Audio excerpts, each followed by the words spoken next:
Hello students, welcome to Gopali community of economics. Dear student, पिछले दिनों से कुछ बच्चे कॉल्स कर रहे हैं कि सर आरपीएससी का जो कॉलेज लेक्चरार का जो एग्ज़ाम आ रहा है अक्टूबर में, तो उससे रिलेटेड कुछ आप हेल्प कीजिए ताकि हमारा कुछ स्कोर बेटर हो सके। तो डियर स्टूडेंट, उसी के रिगार्डिंग मैं ये पूरा एक सीरीज़ बना करके लाया हूँ। देखिए, कोई भी एग्ज़ाम क्रैक करने का एक स्ट्रेटजी होती है, और वो स्ट्रेटजी अगर हम अडॉप्ट कर लेते हैं तो हमारा ज़्यादा तो नहीं लेकिन 20 से 25% एग्ज़ाम के अंदर स्कोर का डिफरेंस आ जाता है। तो देखिएगा, उस स्ट्रेटजी के बारे में अगर मैं आपसे बात करूं तो कि अगर हमें कोई एग्ज़ाम देना है तो हम कितना भी पढ़ते रहें, ज़रूरी नहीं कि पेपर क्वालिफाई हो विदाउट स्ट्रेटजी। तो वो स्ट्रेटजी क्या है कि अगर हम एग्ज़ाम बनाने वाले का माइंड समझ लें तो एग्ज़ाम क्रैक करना इजी हो जाएगा, क्योंकि हमें पता लग जाएगा कि वो किस दायरे से एग्ज़ाम को उठा रहा है, क्वेश्चंस को उठा रहा है। तो उसके लिए सबसे बेस्ट है, देखिए, एग्ज़ामिनर को बोला जाए कि आप पेपर तैयार कीजिएगा, तो वाजिब सी बात है कि वो क्या करेगा कि एक तो सिलेबस उठाएगा और एक प्रीवियस ईयर पेपर उठाएगा। उस प्रीवियस ईयर पेपर के अंदर सपोज करें कि सोलो मॉडल पे कोई क्वेश्चन पूछा है और नीचे ऑप्शन के अंदर लियोनटिफ भी लिखा हुआ है, तो वो सोचेगा कि चलो सोलो मॉडल पे नहीं पूछते हैं, लेकिन लियोनटिफ उसको देख करके माइंड में आ जाएगा कि लियोनटिफ पैराडॉक्स के बारे में हम पूछते हैं। तो मेरे कहने का मीनिंग ये है कि अगर हम प्रीवियस ईयर जो क्वेश्चंस पेपर है उसको इतना अंदर से खोल लें, पूरे डिटेल से खोल करके हम अच्छे से तैयार कर लें, जैसे कि 2016 के अंदर आपका एग्ज़ाम हुआ था, इनके पेपर 1 और पेपर 2 को मिला करके ये 300 क्वेश्चंस है। अगर इनको तुम पूरा डिटेल से खोल के कर लेते हैं तो डेफिनेटली आपका जो एग्ज़ाम होगा उसके अंदर आपके 20 से 25% स्कोर का इफ़ेक्ट आ जाएगा, ये मेरी गारंटी है। और तुम ऐसा देख भी लेना चाहिए, क्योंकि मेरा एक अनुभव रहा है इस एग्ज़ाम से। और दूसरा, एक जितना भी मैंने पिछले 15 दिनों से आरपीएससी का जो क्वेश्चंस है उससे रिलेटेड जितना भी मैंने स्टडी किया है, उसके मेंबर से रिलेटेड या उसके जो पेपर बनाने का जो बैकअप है, उनके कैसे कैसे लोग हैं, उनका बैकग्राउंड कैसे रहा है, तो उन सब का, तो ये जितना भी मैंने देख करके और मेरे माइंड में मैंने लगभग 3000 2500 3000 क्वेश्चंस तैयार किया है। तो मैं ये सीरीज़ भी पैरेलल में चलाऊंगा, और कुछ क्वेश्चंस मॉक टेस्ट हैं, वो 20 मॉक टेस्ट भी आपसे लूँगा। तो आप देखना, अगर ये आप वीडियो देखोगे और मॉक टेस्ट दोगे तो उस मॉक टेस्ट के अंदर मैंने इस तरह से क्वेश्चंस डाले हैं कि एक एक क्वेश्चंस जो आरपीएससी का माइंड सेटअप कहता है उसके रिगार्डिंग। तो वो पहला जो मॉक टेस्ट होगा वो सब बच्चों के लिए फ्री ऑफ कॉस्ट रहेगा, तो वो आप देख लीजिएगा, उससे आपको पता लग जाएगा। और मॉक टेस्ट से रिगार्डिंग जो वीडियो है वो हम अलग से डालेंगे, अनाउंस करेंगे उसके अंदर, ठीक है। तो आज के इस वीडियो के अंदर मैं ये जो 2016 का जो एग्ज़ाम हुआ था उसको मैं एक एक क्वेश्चंस को सोल्व करते जा रहा हूँ, और तुम देखिएगा कि किस तरह से सोल्व करना है। एक सोल्व करना होता है कि आंसर को सीधा टिक कर दिया, तो आंसर की में तो आपको आंसर पता ही होता है, उस तरह से नहीं बच्चे। एक ऑप्शन है, क्वेश्चन के 4 ऑप्शन है, तो चारों को डिटेल में हमें देखना होता है, राइट। तो खैर मैं क्या ज़्यादा शब्दों में बात करूं, आपको ये वीडियो पूरा देखोगे तो आपको अपने आप पता लग जाएगा कि हाँ, इस तरह से करेंगे तो कितना डेप्थ बन जाएगी और हमारे एग्ज़ाम के अंदर क्या बेनिफिट होगा। तो आप ये पूरा वीडियो जो है वो एंड तक देखें तो आपको पता लग जाएगा, ठीक है। तो देखिए, पहला क्वेश्चन हम स्टार्ट करते हैं। पहला क्वेश्चन पूछा है कि what is the meant by expansion in demand, कि अगर डिमांड में विस्तार हो रहा है तो उससे आप क्या समझते हैं। तो देखिए डियर स्टूडेंट, इधर मैंने एक्सप्लेनेशन डाली है, और उस एक्सप्लेनेशन को हम डिटेल में देखते हैं तो आपको भी पता लग जाएगा कि ये एक्सप्लेनेशन कैसी है, राइट। तो देखो, दो चीज़ें होती है, एक तो इकोनॉमिक्स के अंदर होती है dear student change in quantity demanded, और दूसरा होता है चेंज इन डिमांड। दोनों को हम पढ़ते हैं तो हमें क्लियर पता लग जाएगा, राइट। तो पहले हम डिस्कस करते हैं चेंज इन क्वांटिटी डिमांडेड। देखिए, चेंज इन जो क्वांटिटी डिमांडेड होता है वो होता है कि आपकी डिमांड में क्वांटिटी जो परचेज कर रहे हो उसमें चेंज आए, किसकी वजह से, सिर्फ उसके प्राइस की वजह से। अदर फैक्टर कांस्टेंट है, यानी कि अगर क्वांटिटी डिमांडेड के अंदर सिर्फ उसके प्राइस की वजह से चेंज आ रहा है तो आप उसको बोलते हैं change in quantity demanded, right. और जैसे टेस्ट हो गया, इनकम हो गया, रिलेटिव गुड्स के प्राइस हो गए, वो सब हम उसको कांस्टेंट बोलते हैं, राइट। और इसको हम दूसरा नाम से भी बोलते हैं कि अगर वो सिर्फ प्राइस के बदलने से क्वांटिटी में चेंज आ रहा है, तो अगर प्राइस डिक्रीज़ हुआ, क्वांटिटी इंक्रीज़ हुई, तो उसका हम नाम देते हैं एक्सपेंशन। और प्राइस अगर इंक्रीज़ हुआ और क्वांटिटी डिक्रीज हुई तो उसको आप बोलते हैं कॉन्ट्रैक्शन ऑफ डिमांड, यानी डिमांड का कम हो जाना, राइट। देखिएगा ये दोनों मैंने डेफिनेशन दे दिए। अब एक बात देखो आप कि ऐसे मैंने डिमांड कर्व बना दिया और क्वांटिटी, अगर प्राइस के चेंज होने से क्वांटिटी में चेंज आएगा तो ये डिमांड कर्व के ऊपर ही मोमेंट होगा, यानी एक्सपेंशन और कॉन्ट्रैक्शन जो है वो अलोंग द डिमांड कर्व होगा, राइट। अब नेक्स्ट ऑप्शन देखते हैं, नेक्स्ट जो है उसको हम देखते हैं। वो देखिएगा कि दूसरा कंसेप्ट है change in demand. Change in demand किसको बोलते हैं कि change in the demand of A product at A given price, एक कोई गिवन प्राइस है उस पर चेंज आए, किसकी वजह से, अदर फैक्टर चेंज होने की वजह से। यानी क्या होता है कि यहाँ पर हम प्राइस और ये क्वांटिटी ले लेते हैं, ठीक है। तो जैसा कि हम नेट का एग्ज़ाम में पढ़ते हैं और उसका प्रूफ भी करते हैं कि अगर आउटर बदलता है तो शिफ्टिंग आती है। जैसे इनकम बदल गई, कोई रूमर चल गई है कि जैसे कि मान लीजिए नमक जो है वो कम होने वाला है, तो डिमांड कर्व सिर्फ आपकी शिफ्ट करती है, तो वहाँ पर आपका प्राइस गिवन होता है। और डिमांड अगर आपकी किसी आउटर की वजह से बढ़ जाती है तो प्राइस भी बढ़ता है और सप्लाई भी बढ़ता है। तो ऐसे केस के अंदर हम उसको बोलते हैं चेंज इन डिमांड, राइट। और अदरवाइज हम बोलते हैं change in quantity demanded, right. तो यहाँ पर मैंने लिखा है कि चेंज इन डिमांड के अंदर क्या होता है, शिफ्टिंग होती है। तो अब आप इस क्वेश्चन को पढ़ के देखिएगा कि expansion in demand, moment along the demand curve, right. तो आप इन दोनों कंसेप्ट को माइंड में रख लीजिएगा, ठीक है। अब नेक्स्ट क्वेश्चन देखते हैं।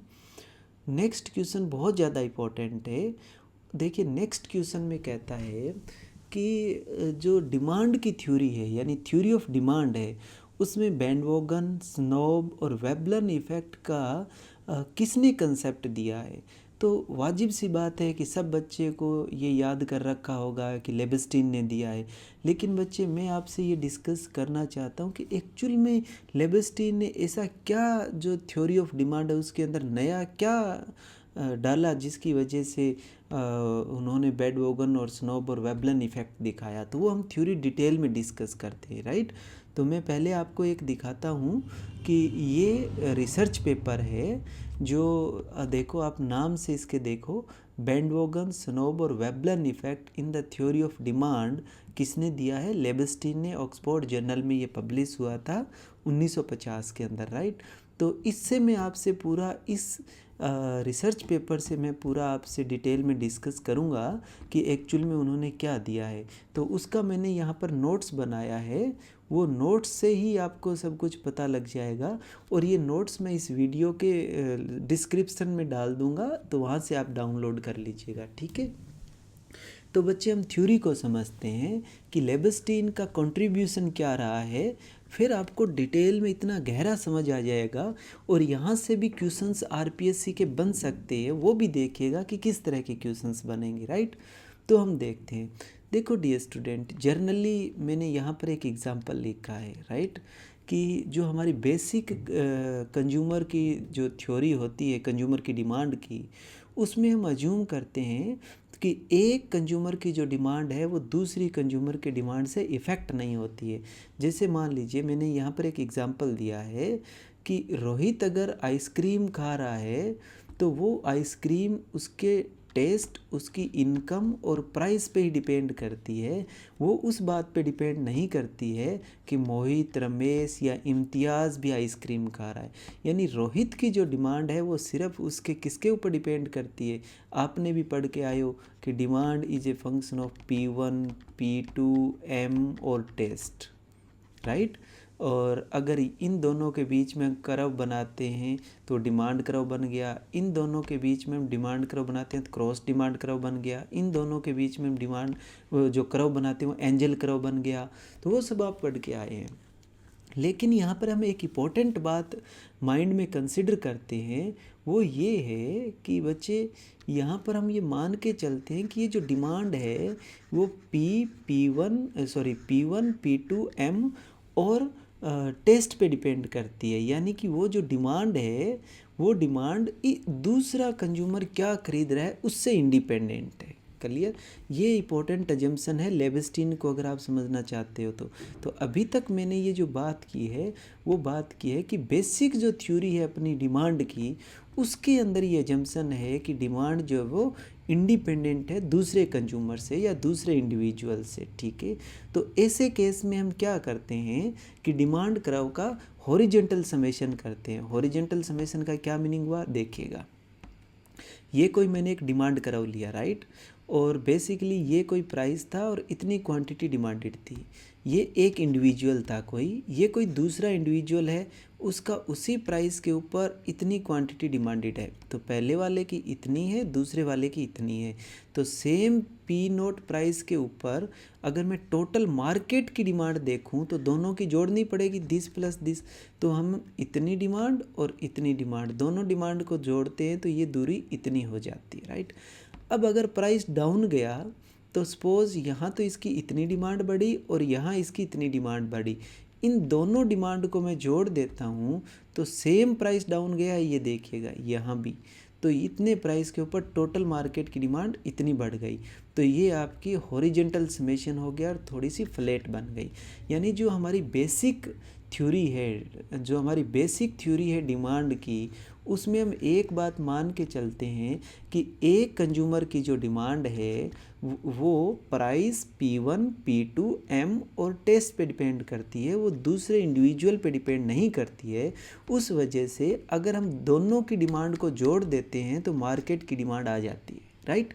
ये हमने सब बेसिक थ्योरी में पढ़ा है। लेकिन रियल लाइफ में क्या होता है कि आपको पता है कि मेरी कोई डिमांड है वो दूसरे कंज्यूमर पे डिपेंड करती है। जैसे मैं आपको कोई एग्जांपल दूं कि मेरा फ़ोन है, राइट, मेरे फ़ोन की डिमांड है, या मेरे व्हाट्सअप, अगर मैं व्हाट्सअप चलाऊंगा तो व्हाट्सअप में चलाऊंगा तो उसकी डिमांड में व्हाट्सअप की डिमांड हुई कि मैं फ़ोन के अंदर डाउनलोड करूं। क्यों? क्योंकि दूसरे लोग भी व्हाट्सअप रखते हैं। या मेरे पास अगर फ़ोन है तो फ़ोन की मैं डिमांड क्यों करूंगा? क्योंकि और बहुत सारे लोग हैं फ़ोन रखते हैं। तो रियल लाइफ के अंदर जो बहुत सारी गुड्स ऐसी है जिनकी डिमांड जो है वो P1 P2 M और टेस्ट पे तो डिपेंड करती ही करती है, लेकिन दूसरा उसको कंज्यूम कर रहा है या दूसरे के ऊपर भी डिपेंड करती है।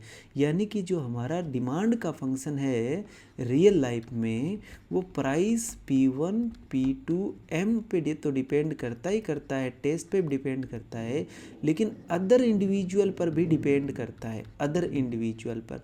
तो इसका मीनिंग जो बेसिक थ्योरी जो डिमांड की थी वो इसको कंसिडर नहीं कर रही थी, लेकिन रियल लाइफ में तो इसका होता है। अगर रियल लाइफ में ये हमने देख लिया कि होता है, तो फिर जो मार्केट की डिमांड है वो कैसे निकल के आएगी? क्योंकि यहाँ तो हमने देख लिया कि दोनों की डिमांड करो इंडिपेंडेंट है, इसलिए हमने इंडिपेंडेंट होने की वजह से हॉरिजॉन्टल जोड़ दिया उनको। लेकिन अगर इन दोनों की डिमांड डिपेंडेंट है एक दूसरे के ऊपर, तो मार्केट की डिमांड कैसे निकल के आएगी? इस चीज़ का जो सॉल्यूशन है वो लेविस्टिन ने दिया है।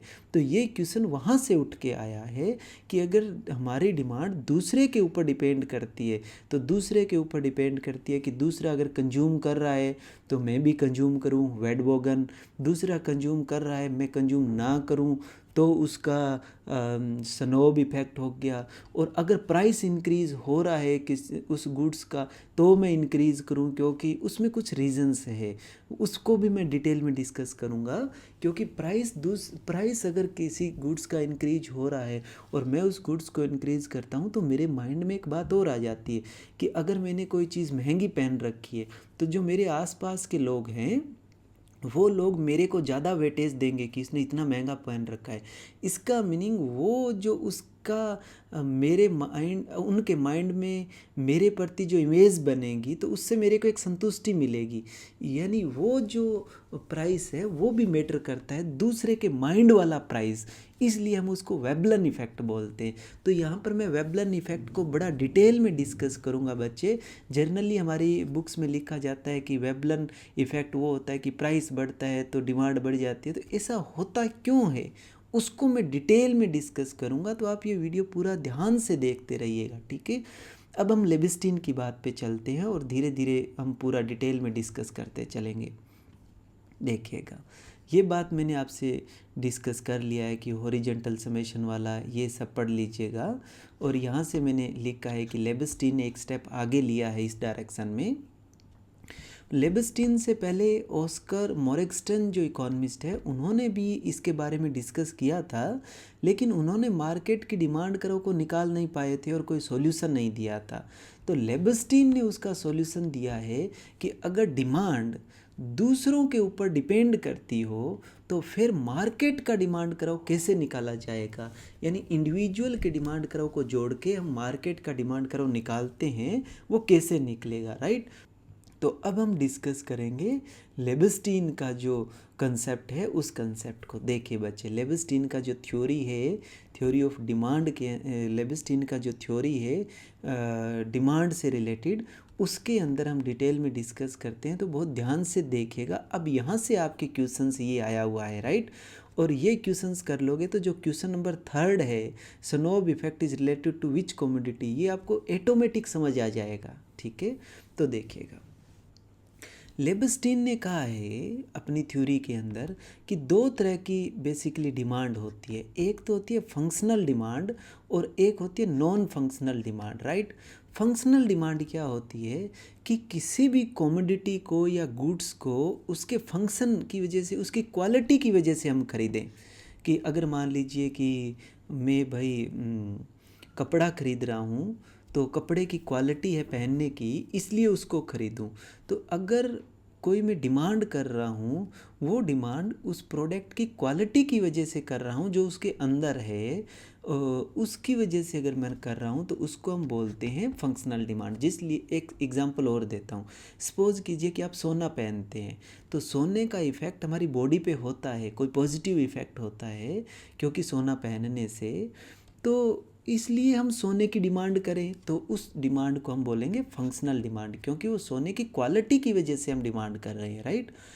एक डिमांड हमारी ऐसी होती है जो हम उस प्रोडक्ट की क्वालिटी की वजह से नहीं करते हैं, लेकिन आउटर की वजह से करते हैं। आउटर का मीनिंग कोई बाहर के इफ़ेक्ट की वजह से हम करते हैं, तो उस डिमांड को हम बोलते हैं नॉन फंक्शनल डिमांड, राइट। और स्पेकुलेशन डिमांड और इरेशनल डिमांड का मैं एंड में डिस्कस करूँगा। तो लेविस्टीन का जो थ्योरी है वो यहाँ से निकल के आता है, तो इस पे हम पूरा पहले डिटेल में डिस्कस कर लेते हैं, ठीक है। तो देखो, नॉन फंक्शनल डिमांड में मैंने यहाँ लिखा है कि डिमांड का वो पोर्शन जो कंज्यूमर जो है वो अदर फैक्टर की वजह से, यानी किसको, क्वालिटी के अलावा कोई अदर फैक्टर है उसकी वजह से उसको डिमांड करता है। अदर फैक्टर की वजह से यानी हाई प्राइस हो सकता है, या दूसरे लोग उसको परचेज़ कर रहे हैं उसलिए हो सकता है। तो इस तरह की अगर डिमांड हो तो उस डिमांड को हम क्या बोलते हैं, नॉन फंक्शनल डिमांड, राइट। तो लेविस्टीन ने जो अदर फैक्टर्स है उसको 3 भागों में डिवाइड किया है। एक तो उन्होंने नाम दिया है स्नोब इफ़ेक्ट, एक वेट बोगन इफ़ेक्ट, दूसरा स्नोब इफ़ेक्ट, और तीसरा उन्होंने नाम दिया है वेबलन इफ़ेक्ट। तो ये जो नॉन फंक्शनल डिमांड है उसको, यानी नॉन फंक्शनल डिमांड में फिर रिपीट कर रहा हूँ, वो होती है जो किसी कमोडिटी को हम खरीदते हैं वो उसकी क्वालिटी की वजह से नहीं, बल्कि कुछ आउटर की वजह से। वो आउटर क्या है, ये 3 आउटर लेविस्टीन ने लगाए हैं, तो इस तीनों को हम डिटेल में डिस्कस करते हैं, ठीक है। तो सबसे पहले हम डिस्कस करते हैं band wagon effect and market demand, कि अगर बैंड वोगन इफ़ेक्ट होगा तो मार्केट डिमांड कैसे ड्राइव होगी, राइट। वो मैंने तुम्हें पहले बताया कि बैंड वोगन आउटर इफ़ेक्ट होता है, तो आउटर इफ़ेक्ट को हम ले करके कैसे मार्केट की डिमांड को बना सकते हैं, राइट। तो देखिए स्टूडेंट, बैंडवॉगन इफ़ेक्ट तो पहले मैंने यहाँ पर डिस्कस किया है कि बैंडवॉगन इफ़ेक्ट क्या होता है कि डिमांड किसी गुड्स की इंक्रीज हो जाती है क्योंकि कंज्यूमर को ये मालूम होता है कि दूसरे लोग भी इसको कंज्यूम कर रहे हैं। ये बात पता होने की वजह से गुड्स की डिमांड इंक्रीज हो जाती है। जैसे सपोज़ करो कि एक डिज़ाइन एक फैशन का कोई सूट लेके आ रहा है तो दूसरा भी लेके आएगा, तो वो जो इफ़ेक्ट है उसको बैंडवॉगन बोला है। तो ये क्या बोल रहा है कि देखिए कि इसमें एक इम्पोर्टेंट बात लिखी है कि it represent the desire of people to purchase a commodity in order to associate. ऐसा क्यों करते हैं लोग? वो जुड़ना चाहते हैं, जो फैशन चल रहा है उस फैशन से जुड़ना चाह रहे हैं, राइट। तो इसकी वजह से तो अगर आपके एग्ज़ाम के अंदर वहाँ पर एसोसिएट विद पीपल या फैशन या स्टाइल ऐसा आ जाए तो वो कौन सा इफ़ेक्ट होगा? बैंडवॉगन, राइट। क्योंकि ये मैं इसलिए बोल रहा हूँ कि आगे स्नोब इफ़ेक्ट करेंगे तो आपको क्लियर मालूम हो जाएगा कि वहाँ कुछ और टर्म यूज़ हुई है, राइट। तो देखिए बच्चे, लेकिन इस केस के अंदर जब दूसरों से जुड़ना चाहते हैं तो ऐसे केस के दूसरे को माइंड में रख करके हम अपनी डिमांड करते हैं। तो ऐसी डिमांड करो को तो हम हॉरिजॉन्टल समेशन नहीं कर सकते जैसे हमने बेसिक थ्योरी ऑफ डिमांड में किया। तो फिर इसका डिमांड करो हम कैसे निकालेंगे? ये डिमांड करो निकालना हमारा मेन इंपॉर्टेंट टारगेट है। यही लेबिस्टिन ने करके दिया था। तो देखिएगा अब हम उस पर चलते हैं कि वो डिमांड करो, मार्केट का डिमांड करो कैसे निकलेगा, ठीक है। तो देखो डियर स्टूडेंट्स, पॉज कर लेते हैं। यहाँ पर मैंने लिखा है, आप उसको थोड़ा सा रीड अपने साथ में वो प्रिंट निकाल करके नोट्स रखिएगा और पूरा पढ़ेगा तो ध्यान आ जाएगा। सपोज़ कि कोई D1 D2 है और DN तक जाता है। ये जो बताता है कि हर कंज्यूमर की डिफरेंट कंज्यूमर को ये नोटेशन दे रहा है। D1 कोई पहला कंज्यूमर है, D2 कोई दूसरा कंज्यूमर है, सो ऑन DN कोई N नंबर का कंज्यूमर है, राइट। और उस A, B और N ये बताते हैं, ये जो स्क्रिप्ट है ये बात शो कर रहा है कि एक कंज्यूमर सोचता है कि मार्केट की डिमांड A होगी, दूसरा कुछ कंज्यूमर सोचते हैं कि मार्केट की डिमांड B होगी, कुछ कंज्यूमर सोचते हैं कि मार्केट की डिमांड N होगी। जैसे कि अगर मैंने यहाँ पर लिख दिया AD3 तो इसका मीनिंग हुआ थर्ड कंज्यूमर ये सोच रहा है कि मार्केट की डिमांड A यूनिट है, मार्केट में कितने सूट बिक रहे हैं? A। तो अब एक बात देखिएगा कि इतने जो कुछ कंज्यूमर ऐसे होंगे जो ये मानेंगे कि मार्केट के अंदर इस सूट की या इस कपड़े की या इस बाइक की या इस खिलौने की कोई भी कमोडिटी है उसकी सपोज़ A का मीनिंग है 10, तो मैं A का मीनिंग यहाँ पर 10 मान लेता हूँ कि कुछ कंज्यूमर ऐसे हैं जो ये मान रहे हैं कि 10 गुड्स इसकी सेल हो रही है। तो वो कंज्यूमर मान लीजिए, अब मैंने उन सब कंज्यूमर को मैंने जोड़ लिया, राइट। तो मैंने देखिए यहाँ पर क्या किया है कि D1, D2, D3 और DN ये वो कंज्यूमर है जो सब ये मानते हैं कि मार्केट के अंदर डिमांड कितनी है? A डिमांड है, राइट। और उनसे मैंने एक डिमांड कर्व बना लिया DA। इसी तरह से कुछ कंज्यूमर ऐसे हैं जो मानते होंगे कि मार्केट के अंदर B डिमांड है, तो उन सब को जोड़ा तो हमने क्या बन गया? BD बन गया। कुछ कंज्यूमर ऐसे होंगे जो मानते होंगे कि मार्केट में C डिमांड है, C का मतलब 50, 60, 70 ऐसे कोई मानते होंगे कि 60 डिमांड है मार्केट में, तो जो 60 डिमांड मानने वाले कंज्यूमर है उन सब को जोड़ लिया तो ये CD बन गया, ऐसे सब हो गया, राइट। तो ये फिगर 1 देखिएगा। अब हम फिगर 1 देखते हैं तो समझ आ जाएगा। फिगर 1 के अंदर DA यहाँ पर हमने क्वांटिटी ले ली, यहाँ पर हमने प्राइस ले लिया। ये DA कर्व किसको शो कर रहा है कि वो सारे कंज्यूमर, 10 कंज्यूमर हो सकते हैं, 15 हो सकते हैं, 20 हो सकते हैं, जो ये मान रहे हैं कि मार्केट के अंदर जो डिमांड है वो A है। A का मीनिंग आप कितनी भी कोई कमोडिटी है, राइट। ये जो DB है वो ये मान रहे हैं कि मार्केट के अंदर डिमांड ज़्यादा है, यानी B डिमांड है, B 20 हो सकती है, 30 हो सकती है। तो ये सारे वो कंज्यूमर है, उनका हमने जो एक जैसी राय रखते हैं ना, जैसे मान लीजिए कि ये DA डिमांड करवाया तो मार्केट में सपोज़ 10 डिमांड है, तो इस 10 डिमांड की मान्यता रखने वाले सपोज 50 कंज्यूमर है, तो उन 50 कंज्यूमर को तो हम जोड़ सकते हैं ना। क्यों? क्योंकि उनकी मार्केट के प्रति डिमांड क्या है, सेम डिमांड है, मार्केट के प्रति उनका सोच क्या है, सेम है। दूसरे के ऊपर DB के अंदर वो कंज्यूमर है, वो मानते हैं कि मार्केट में B डिमांड है टोटल, तो उन सारे कंज्यूमर को जोड़ लें तो ये बन गया। इसी तरह C, और इसी तरह हमारा बन गया D, और इसी तरह हमारा बन गया DN। इस तरह हमने सारे कंज्यूमर की डिमांड जोड़ ली। तो इस डिमांड के ऊपर क्या कांस्टेंट रहा है बच्चे, बता सकते हो? ये सारे, इस डिमांड कर्व के ऊपर वो सारे कंज्यूमर है जो ये मानते हैं कि मार्केट की डिमांड A है। ए का मीनिंग मार्केट के अंदर जो लोग घर सामान लेके जाते हैं वो कोई ए का मीनिंग 10 या 1000, 2000 यूनिट, 3000 यूनिट सेल हो रही होगी। इसके ऊपर वो सारे कंज्यूमर है जो ये मानते हैं कि मार्केट की डिमांड जो है उस कमोडिटी की वो बी है। इस कर्व के ऊपर सारे वो कंज्यूमर है जो मानते हैं कि मार्केट की डिमांड डी है। इस कंज्यूमर के इस डिमांड कर्व के ऊपर वो सारे हैं जो मानते हैं कि मार्केट की डिमांड एन है। जैसे कि मैं तुम्हें एग्जांपल दूं कि अब जैसे गवार का कंसेप्ट चल रहा है, तो इस डिमांड कर्व के ऊपर वो सारे कंज्यूमर, वो सारे सेलर या कंज्यूमर जो ये मान रहे हैं कि मार्केट के अंदर ग्वार की जो डिमांड है वो इतना क्विंटल है। कुछ और हैं जो ये मानते हैं कि नहीं मार्केट में डिमांड बहुत है, कल को प्राइस और बढ़ेगा। कुछ और हैं जो मानते हैं कि और ज़्यादा है डिमांड, तो उसके अकॉर्डिंग और प्राइस बढ़ेगा। तो यानी कि ऐसे जिनको डिमांड है वो डिमांड कर्व हमने ऐसे लिखा है, वो अलग अलग डिमांड कर्व लिखा है, राइट। अब सपोज करते हैं कि ये वाले कंज्यूमर जो इस फर्स्ट डिमांड कर्व पे है वो इस प्राइस के ऊपर इतनी क्वांटिटी की डिमांड करते हैं, यानी कि इतनी मान रखी है उन्होंने, तो ठीक है। और दूसरे जो डिमांड, ये मार्केट में ये सोच रहे हैं कि डिमांड ज़्यादा है तो उनके अकॉर्डिंग प्राइस क्या रहेगा, कम, क्योंकि कम प्राइस होगा तभी ज़्यादा होगा ना। समझ रहे हैं ना बात आप? तो अब आप देखो एक बात, तो हमने ये सारे पॉइंट निकाल लिए किसके लिए, कि ये सारे पॉइंट हमने वो पॉइंट निकाल लिए कि इस डिमांड कर्व वाले कंज्यूमर मानते हैं कि P2 के ऊपर मार्केट में इतनी डिमांड है। अगर मैं यहाँ पर एक पॉइंट और लगा दूँ तो इस प्राइस के ऊपर ये कर्व वाले मानते हैं कि मार्केट में B डिमांड है।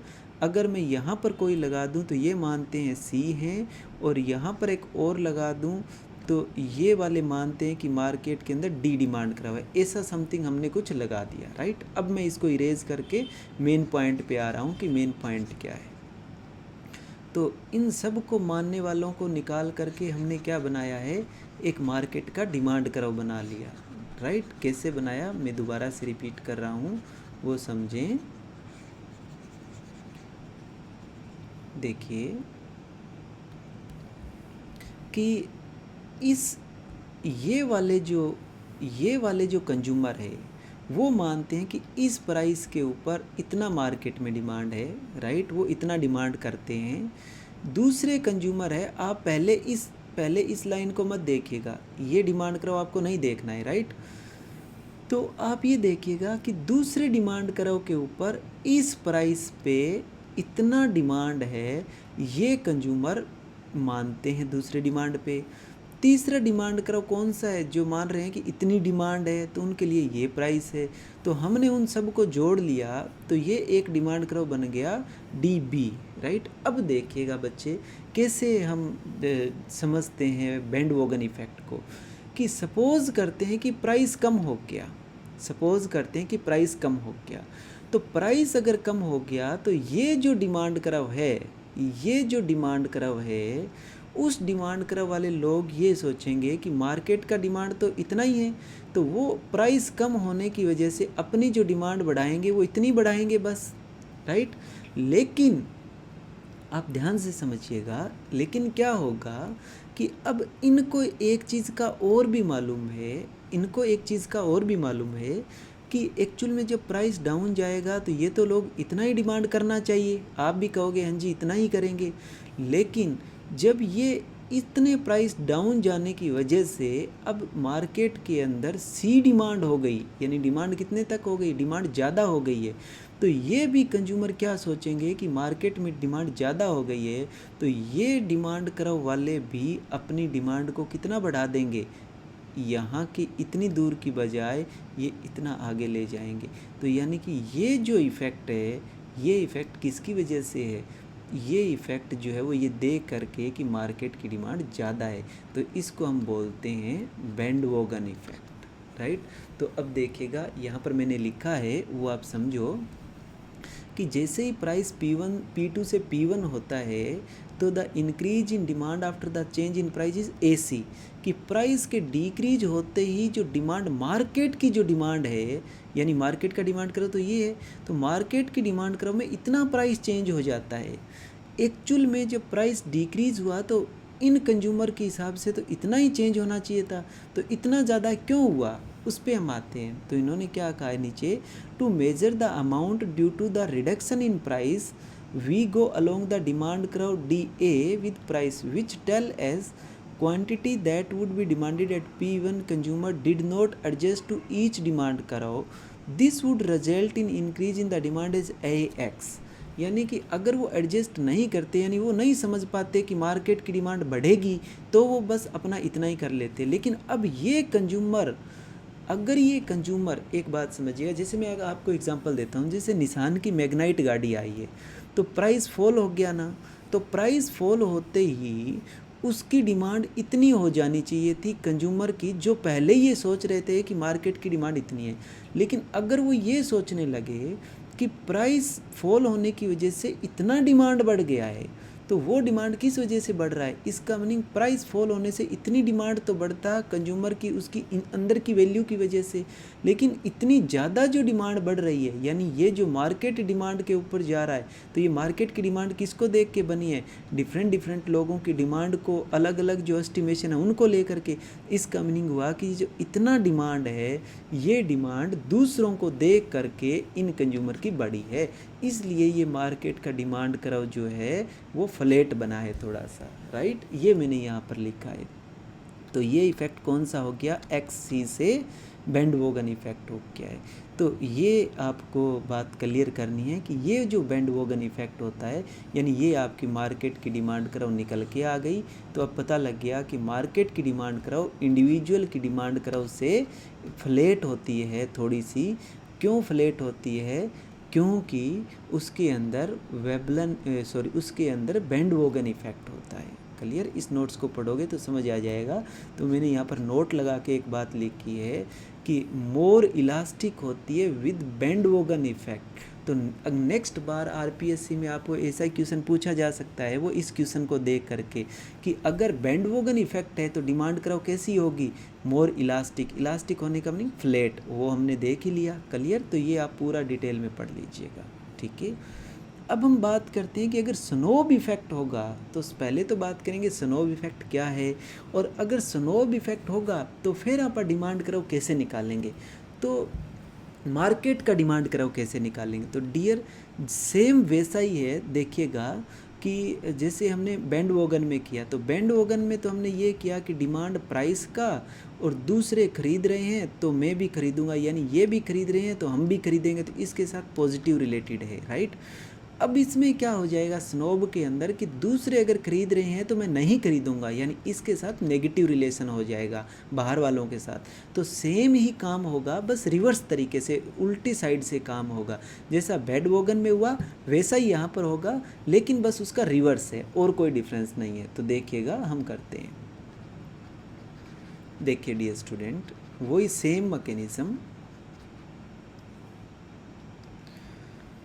सपोज करते हैं कि ये कोई D1 एक कंज्यूमर है, ये दूसरा कंज्यूमर है, ये N कंज्यूमर है, जो मानते हैं कि मार्केट के अंदर प्रोडक्ट की डिमांड है A का मीनिंग 100 यूनिट, 200 यूनिट, 300 यूनिट। तो ये सारे कंज्यूमर को जोड़ लें तो एक डिमांड कर्व बन जाएगा उन सारे कंज्यूमर का, कि जो मानते हैं कि उस प्रोडक्ट की मार्केट की डिमांड कितनी है, 100 है, यानी A है। ऐसे कोई कंज्यूमर है 1 2 n तक कंज्यूमर है, वो ये मानते हैं कि मार्केट के अंदर जो डिमांड है वो b है। मान लीजिए कि मार्केट के अंदर वो कुछ भी मानते हैं, 1000 2000 कितनी भी मानते हैं, तो वो मार्केट की ऐसे बन गई। ऐसे हम सबको जोड़ लें तो कितनी डिमांड बन जाएगी, dn, जैसे वहाँ पर बनी थी। तो देखिएगा, लेकिन अब इसमें और उसमें डिफरेंस क्या है, इस फिगर में और उस फिगर में डिफरेंस क्या है, मैं आपको दिखाता हूँ। वापस वहाँ जाता हूँ और दिखाता हूँ। देखो, इस फिगर में अपन D A, D B, D C, D और डी एन ऐसे आगे बढ़ाया है। आगे बढ़ाने का मीनिंग है कि एक को देख करके दूसरे की डिमांड बढ़ती है, इसलिए हमने आगे बढ़ाया है। और इसके अंदर हमने क्या लिया है कि हमने देखो डी ए ऊपर लिया है और सारे नीचे लिया है। इसका मीनिंग ये हो गया कि इस बी को मालूम होगा कि इतना खरीद रहे हैं तो वो अपनी कम कर देगा, वो लोग कम करते जाएंगे, इसलिए हमने उसको क्या लिया है, नीचे लिया है। क्लियर हो गई बात। तो अब एक बात देखो बच्चे, ध्यान से समझिएगा, क्लियर आपको समझ आ जाएगी स्नोब इफेक्ट क्या होगा। कि देखो अब हम इसको करते हैं, तो सपोज करते हैं कि यहाँ पर ये लाइन एक बार आपको नहीं देखनी है, ये लाइन एक बार आप भूल जाइए। जो डिमांड करा हमने बना रखा है ds, इसको आपको एक बार भूल जाइएगा, ठीक है। हम क्या कहते हैं कि यहाँ पर मार्केट में कोई इतना प्राइस है P2, तो इस डिमांड करा वाले इतनी कमोडिटी का डिमांड करेंगे, राइट। अगर मार्केट में कोई डिमांड है P1, तो ये जो सेकंड डिमांड करा हुआ है उस वाले इतनी डिमांड करेंगे। अगर कोई प्राइस है ये, तो वो इतना डिमांड करेंगे, ये तो वो इतना डिमांड करेंगे, और ये तो वो इतना डिमांड करेंगे, राइट। अब हम देखिएगा, अब हम क्या करते हैं, क्लियर, इतना बात क्लियर हो गया। अब हम जोड़ेंगे कैसे इस डिमांड कराओ को, वो मैं बात कर रहा हूँ। तो देखिएगा कैसे जोड़ेंगे ताकि मार्केट का ये ds डिमांड कराओ हमारे पास आ जाए, राइट। देखिए स्टूडेंट, सपोज करते हैं कि जो प्राइस है वो P2 है और इस डिमांड में इतनी डिमांड हो रही है A, राइट। अब प्राइस डाउन जाता है, प्राइस डाउन जाने की वजह से इनका लोगों का इतना, इनका तो इतना डिमांड होगा, इनका इतना डिमांड होगा, तो इन नीचे वाले लोगों को ये पता लग जाएगा कि भाई मार्केट में तो डिमांड बहुत ज़्यादा हो जाएगी। तो ये जो और जो एक्सपेक्टेशन कर रहे थे, ये जो मार्केट में एस्टिमेशन कर रहे थे कि बी डिमांड होने वाली है, लेकिन अब उनको पता हो जाएगा कि डिमांड तो बढ़ेगी, तो ये लोग मार्केट से बाहर निकल जाएंगे। तो इन लोगों को मार्केट से बाहर निकलने की वजह में एक्चुअल में इतनी ही मार्केट डिमांड बचेगी, इतनी ही। यानी कि इन्होंने ज़्यादा खरीदा तो ये लोग खरीदेंगे नहीं, इसलिए मार्केट की डिमांड करो क्या हो जाएगी, बी। तो हम इस पॉइंट को और इस पॉइंट को जोड़ दें तो ये करो कौन सा बन गया, मार्केट का डिमांड करो, इसलिए ये मार्केट का डिमांड करो ऐसा बनेगा। तो आपके आरपीएससी में क्वेश्चन आ सकता है कि अगर स्नोब इफेक्ट हो तो मार्केट का डिमांड कैसा बनता है, तो थोड़ा सा इंक्लाइंड अंदर की तरफ बनेगा और लेस इलास्टिक बनेगा। तो देखो यहाँ पर मैंने नोट लगा के लिखा है कि लेस इलास्टिक बनेगा, ये ध्यान कर लेना, ठीक है। तो ये सारा और आप पूछ लेना। अब एक इंपॉर्टेंट बात कि स्नोब रिप्रेजेंट किसको करते हैं, कि भाई दूसरा खरीद रहा है मैं नहीं खरीदूंगा, ये बात किस चीज़ को रिप्रेजेंट कर रही है, ये बात कहती है एक तो एक्सक्लूसिव, यानी मैं दूसरों से अलग होना चाहता हूँ, टू बी डिफरेंट, दूसरों से डिफरेंट होना चाहता हूँ। क्यों, क्योंकि दूसरों से डिफरेंट इसलिए होना चाहता हूँ कि वो मेरी इज़्ज़त का सवाल बन जाए, कि मैं लोगों से अलग हूँ तो लोग मेरा इज़्ज़त करें। और इसके अंदर मैंने एक और बात लिखा है, डिसएसोसिएट देमसेल्फ, दूसरे लोगों से अलग बनाने के लिए, और बैंडवॉगन में क्या था, एसोसिएट होने के लिए, फ्रॉम द कॉमन पीपल। ये पॉइंट आप याद रख लीजिएगा, ठीक है। तो अब नेक्स्ट देखते हैं, ये भी हमारा काम पूरा हो गया।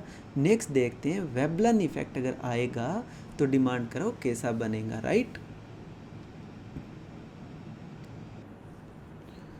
तो देखिएगा डियर स्टूडेंट, वेबलन इफेक्ट और मार्केट डिमांड करो, जर्नल आपने बुक्स में बच्चे यही पढ़ा होगा कि प्राइस ऊपर जाता है तो डिमांड ऊपर जाती है, और उसको हम वेबलन इफेक्ट बोलते हैं कि चीज़ें महंगी हो जाती है तो हम खरीदते हैं। बच्चे ये सब ने पढ़ रखा है, लेकिन इसके अंदर एक छुपी हुई बात है, वो बात आई थिंक बहुत कम बच्चों ने पढ़ा होगा। तो आज मैं उसी बात को डिस्कस कर रहा हूँ, इसलिए आप इस अभी ध्यान से समझिएगा, राइट। देखिए क्या होता है कि वेबलन इफ़ेक्ट जो है वो एक्चुअल में यहाँ पर मैंने लिखा है theory of conspicuous consumption. Conspicuous consumption का मीनिंग होता है दिखावे के लिए किया गया व्यय। तो आप कहोगे हाँ जी सर ये तो हमने पढ़ रखा है, तो इसका मीनिंग क्या हुआ? तो इतना बात नहीं है, कुछ बात और है। ये कॉन्स्पिक्यूअस कंजप्शन क्या होता है, ये बात जब समझ आएगी तो आपको वेबलन इफेक्ट समझ आएगा, क्योंकि ये वेबलन ने ही दिया था। तो थ्योरी ऑफ कॉन्स्पिक्यूअस कंजप्शन के समझते ही वेबलन इफेक्ट समझ आ जाएगा, जिसका कि लेबस्टीन ने यूज़ किया है। देखिएगा, आप एक कमोडिटी का डिमांड करते हैं, ठीक है, तो उस कमोडिटी, देखिए यहाँ लिखा है commodity demanded for purpose of conspicuous consumption depend not only on the inherent quality of that unit but also on price paid for it. देखिएगा, दो बातें हैं। कॉन्स्पिक्यूअस कंजप्शन क्या होती है? सपोज़ कि मैंने एक घड़ी खरीदी, वो घड़ी मान लीजिए कि 5 लाख की है। सपोज़ 5 लाख की अगर घड़ी है तो हो सकता है कि उसके अंदर जो उसके ऊपर जो मैं खर्चा कर रहा हूँ, तो यहाँ पर मैंने देखो लिखा है consumption depend not on the inherent quality of that unit, कि हो सकता है कि उस घड़ी के ऊपर हीरे जड़े हुए हों, लेकिन वो बताता सिर्फ टाइम है। तो इसका मीनिंग उसकी अंदर की क्वालिटी तो सिर्फ क्या है कि टाइम ही बता रहा है, लेकिन फिर भी मैं उसके ऊपर हीरे जड़े हुए हैं तो उसको मैं क्यों ख़रीद रहा हूँ? हीरे अगर उस पर लगाए हुए हैं तो फिर भी मैं उसको क्यों ख़रीद रहा हूँ? वो रीज़न हम समझते हैं तो कॉन्स्पिक्यूअस कंजप्शन आपको समझ आ जाएगी। देखिए बच्चे, कोई भी कमोडिटी हम खरीदते हैं तो ज़्यादातर जहाँ पर मार्केट परफेक्शन नहीं आया है, अब देखिए मार्केट परफेक्शन एक बहुत इंजॉयबल कंसेप्ट है। जो मेरे बच्चे वो समझ रहे होंगे कि मैं मार्केट सक्सेस की बात कर रहा हूँ, कि जहाँ पर मार्केट सक्सेस हो जाता है वो लोगों को मालूम होता है कि ये घड़ी कितने की है और ये घड़ी कितने की है, या ये भी मालूम नहीं होता, लेकिन क्या होती है जहाँ मार्केट सक्सेस होता है वहाँ चीज़ें प्रोडक्टिविटी पे चली जाती है। तो लोग जो होते हैं वो एक्स्ट्रा जो फालतू के दिखावे का खर्चा नहीं करते हैं। लेकिन अगर कोई ऐसी सोसाइटी है जो फ्यूडल सोसाइटी है, फ्यूडल सोसाइटी का मीनिंग है जहाँ पर मान लीजिए कि जैसे मैं एग्ज़ाम्पल दूँ कि आपको महंगे महंगे चीज़ रखते हैं, जैसे कि अरब के अंदर आप देखिएगा कि जो कुछ घराने हैं वो बहुत पैसे वाले हैं, तो उनकी गाड़ियाँ भी सोने की होती है। तो इवन वो सोने की होती है गाड़ी, तो उसकी गाड़ी के दो प्राइस होते हैं। एक प्राइस तो वो होता है जो उसकी क्वालिटी है, यानी इनहेरेंट क्वालिटी है, राइट। एक प्राइस वो होता है जो पब्लिक ये मानते हैं कि देखिए इसके पास ऐसी गाड़ी है, तो उससे हमें संतुष्टि मिलती है ना, कि लोग दूसरे लोग में अपने बारे में कुछ सोचेंगे तो कि इतनी महंगी गाड़ी इसके पास है, तो हमें उससे एक यूटिलिटी मिलती है, वो हमारी गाड़ी को चलते देखेंगे तो हमें उससे एक यूटिलिटी मिलती है। तो एक तरह का वो एक प्राइस हो गया। तो वो जो प्राइस है, तो ये जो दो तरह के प्राइस होते हैं, कि एक तो रियल प्राइस, यहाँ पर मैंने रियल प्राइस का डिस्कस किया है कि जो हम मनी टर्म में पे करते हैं किसी कमोडिटी का, और एक प्राइस होता है कि लोग सोचते हैं कि उस आदमी के पास ऐसी गाड़ी है तो उससे हमें संतुष्टि मिलती है। तो वो जो हमें मिलता है उसके लिए जो हम एक्स्ट्रा पे करते हैं, that is the conspicuous price. इसलिए किसी भी कमोडिटी का प्राइस हाई होता है तो हम उसको खरीदते हैं। वो किसके लिए? कॉन्स्पिक्यूअस प्राइस के लिए। कॉन्स्पिक्यूअस प्राइस कौन सा है? कि जो कॉन्स्पिक्यूअस प्राइस है वो प्राइस उस कमोडिटी का, जैसे मान लीजिए ये कोई कार है, मैंने एक एग्जांपल दिया, ये कोई कार है, राइट।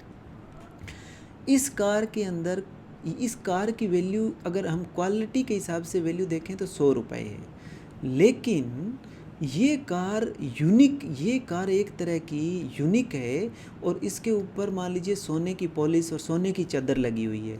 तो और जो कोई लोग हैं इसको देखने वाले, वो इस कार को चलाने वाले के बारे में सोचेंगे यार कि ये आदमी तो बड़ा अलग आदमी है, तो ये लोग जो इसको वेटेज देंगे, इस वजह से कार का मालिक जो है, जो बेचने वाली कंपनी है, वो इसका प्राइस 200 कर देगी। क्यों?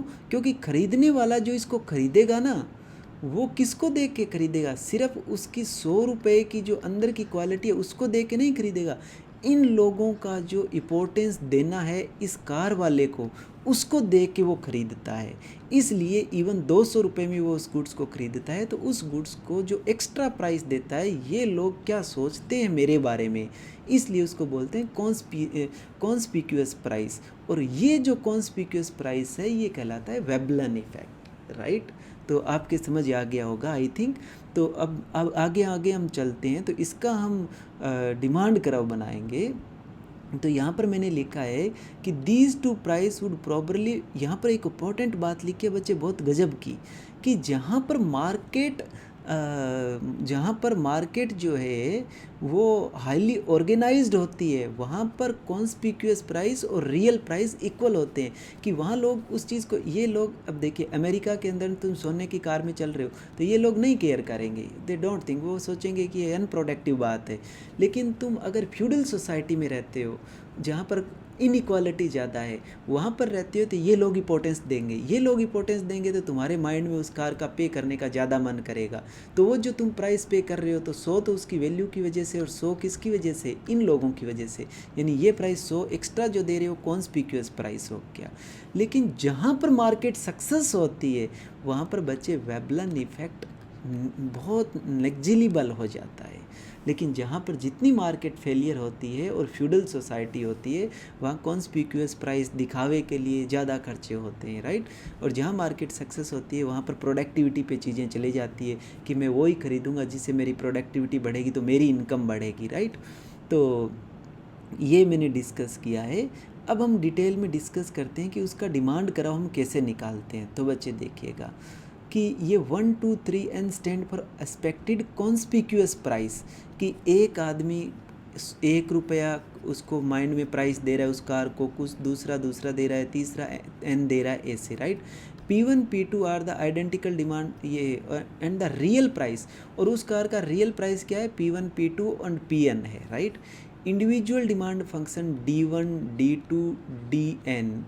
इन दिस वे अगर मैं ये लिखूँ, देखिएगा 3D6, तो इसका मीनिंग हुआ कि 6 कंज्यूमर है वो ये सोच रहा है कि जो बाहर वाले लोग प्राइस दे रहे हैं मेरी कार को वो 3 रुपये है। तो यहाँ पर क्या लिखा है, the stand for demand curve of consumer number 6 if he expect A conspicuous price, यानी बाहर वाले जो लोग सोच रहे हैं कि कॉन्स्पिक्यूअस प्राइस कितना है, CP3, यानी 3P3 का क्या मीनिंग हुआ कि ये जो तीसरा आदमी है वो ये सोच रहा है कि उसका प्राइस C है।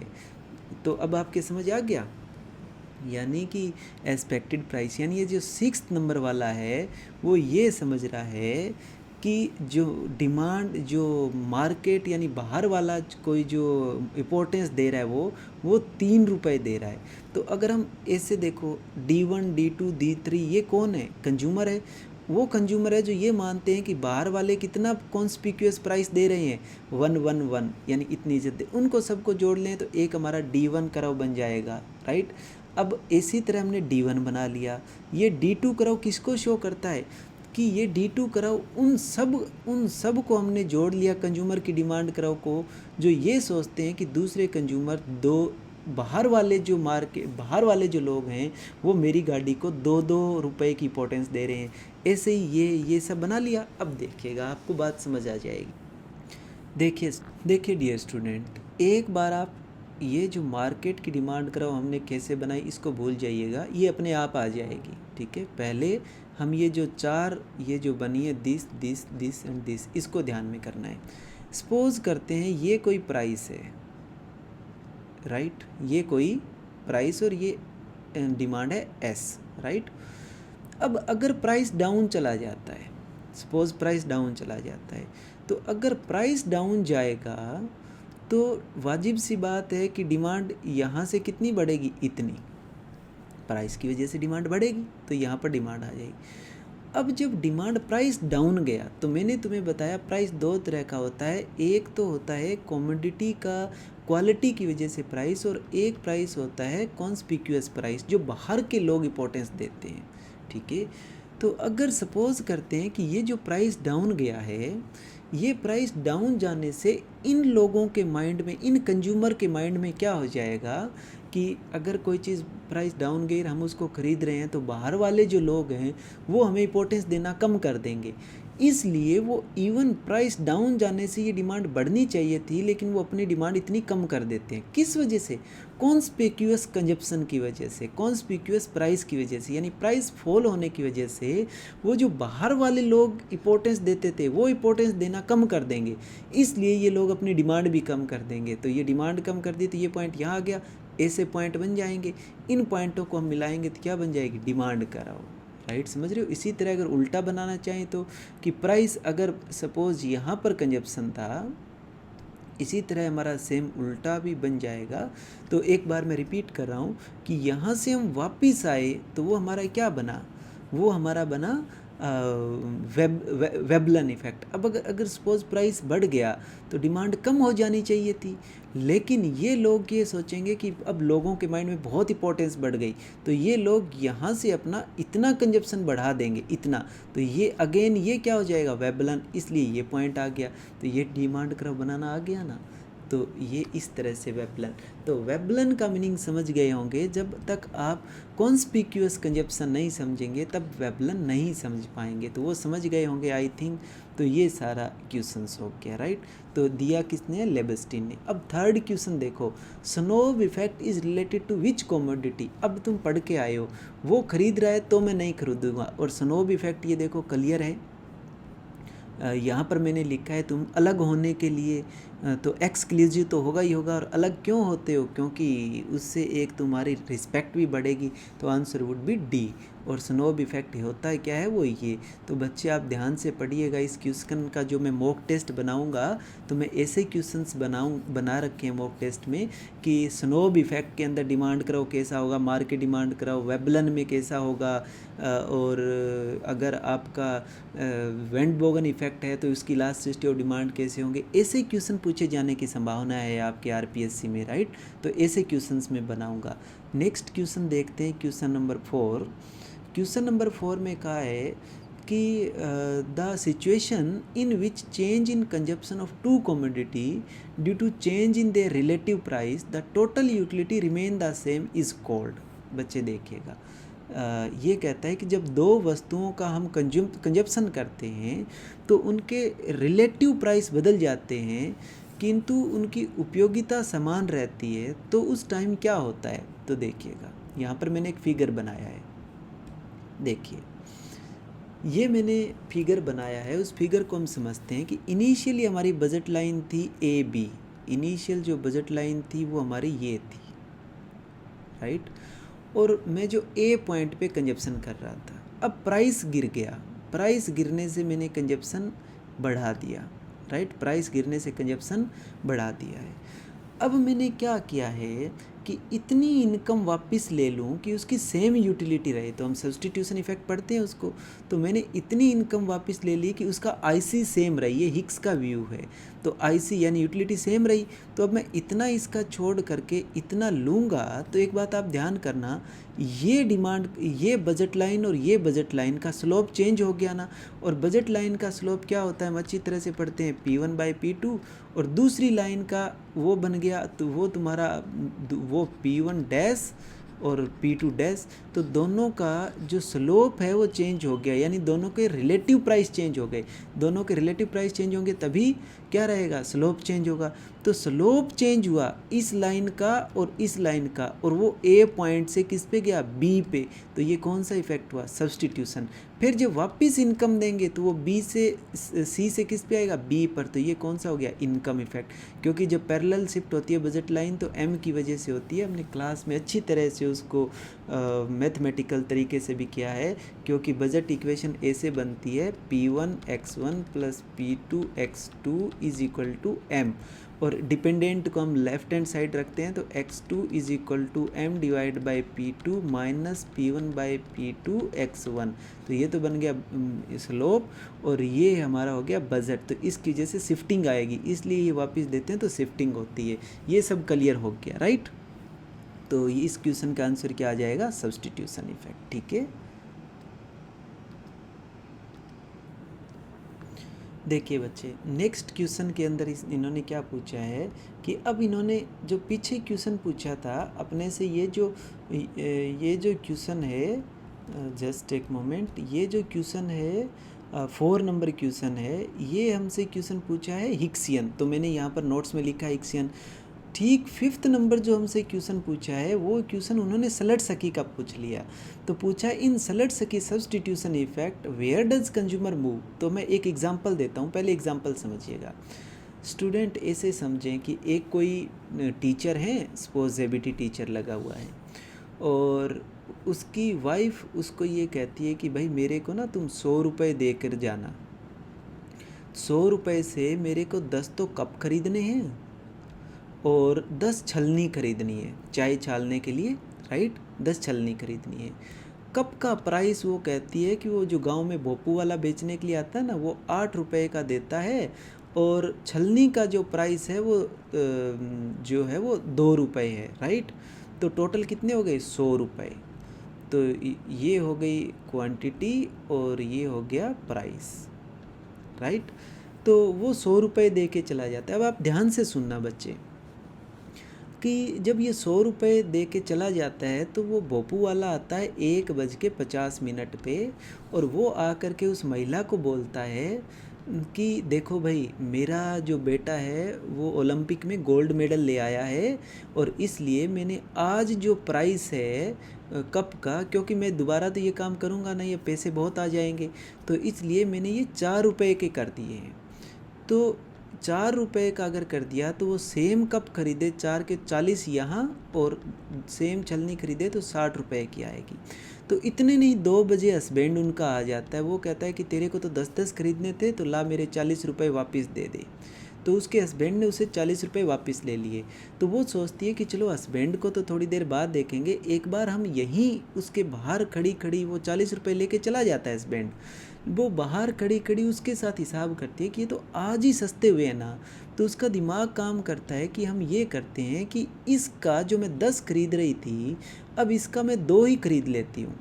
तो 2 खरीदने से यहाँ पर 2 8 छोड़ दिए तो 16 रुपये बच गए, तो 14 इसकी खरीद लेती हूँ, तो फिर भी कितने हुए, 60 रुपये। तो इसने क्या किया देखो, उसने इसको छोड़ करके इसके ज़्यादा ले लिए, क्योंकि वो समझदार है ना, इसलिए इकोनॉमिकली रेशनल है ना, इसलिए सब्सटीट्यूशन किया। कब, जब रिलेटिव प्राइस चेंज हो गया। तो ऊपर वाला जो क्वेश्चन था उसमें भी रिलेटिव प्राइस चेंज हुआ। रिलेटिव प्राइस का मीनिंग क्या हुआ कि देखो पहले 8 रुपये थे और 2 रुपये थे, अब 4 रुपये और 2 रुपये हो गए, तो ये सस्ता हो गया ना इसके कंपैरिजन में, क्योंकि उसका तो सेम ही रहा, तो रिलेटिव प्राइस चेंज हो गए। तो क्या होता है कि इसीलिए तो हम कंज्यूमर को जो प्रोनाउन यूज़ करते हैं वो सी करते हैं कि वुमेन ज़्यादा रेशनल है, इसलिए ही नहीं लिखते कंज्यूमर के लिए सी लिखते हैं, राइट।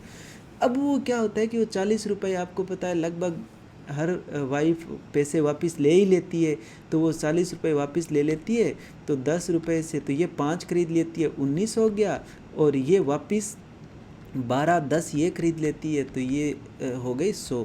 अब आप ये पूछोगे कि जी उसने ज़्यादा क्यों खरीदा। बच्चे यहाँ पर एक्सप्लेन नहीं कर पाऊँगा, इतना ही कहूँगा कि नॉर्मल गुड्स ऑर्डिनरी होती है, इसलिए सारी गुड्स नॉर्मल के ऊपर लाभ बनता है, इसलिए 40 रुपये इंक्रीज होते हैं, तो वो डिमांड सबकी इंक्रीज़ कर देता है। लेकिन आपने अभी सब्सटीट्यूशन पढ़ना है सिर्फ।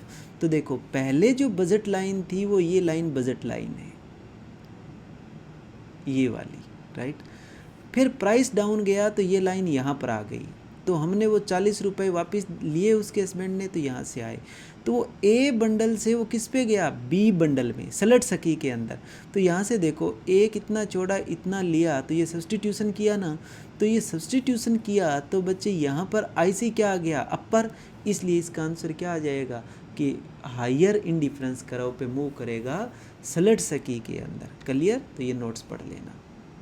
नेक्स्ट क्वेश्चन देखते हैं 6 नंबर क्वेश्चन में क्या कहता है कि क्रॉस इलास्टिसिटी और डिमांड फॉर कॉम्प्लीमेंट्री गुड्स। अपने को पता है कॉम्प्लीमेंट्री गुड्स का मैं एग्जांपल लेता हूँ बच्चे। देखो कि सपोज करते हैं कि मैंने शुगर ले लिया, जस्ट एक मिनट, शुगर ले लिया और टी ले लिया।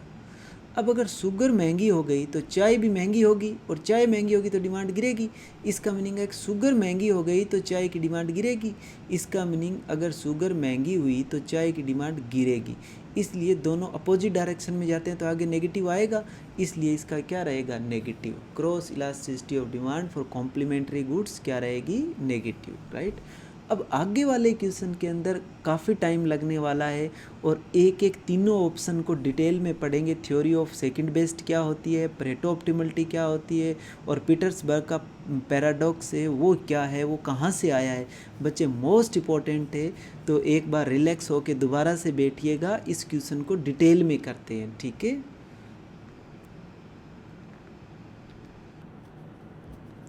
तो देखो बच्चे, नेक्स्ट क्वेश्चन है 7 नंबर क्वेश्चन।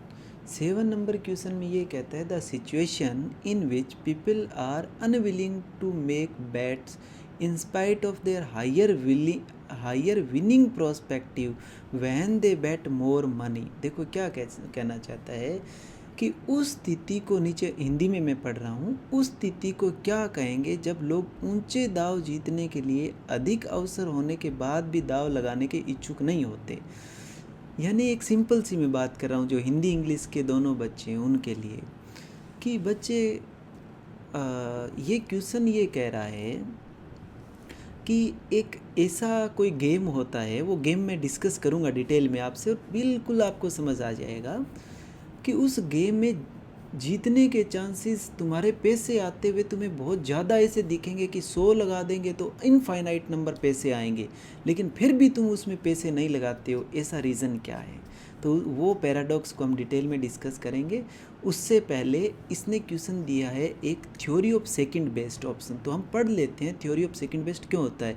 क्योंकि उसको पेपर में देख करके उसको ये लगेगा कि पीटर्सबर्ग पैराडॉक्स के बारे में तो पूछ लिया, थ्योरी ऑफ सेकंड बेस्ट क्या होती है वो पूछ लो, क्योंकि ये एग्ज़ाम पेपर देख के उसके मन में आएगा।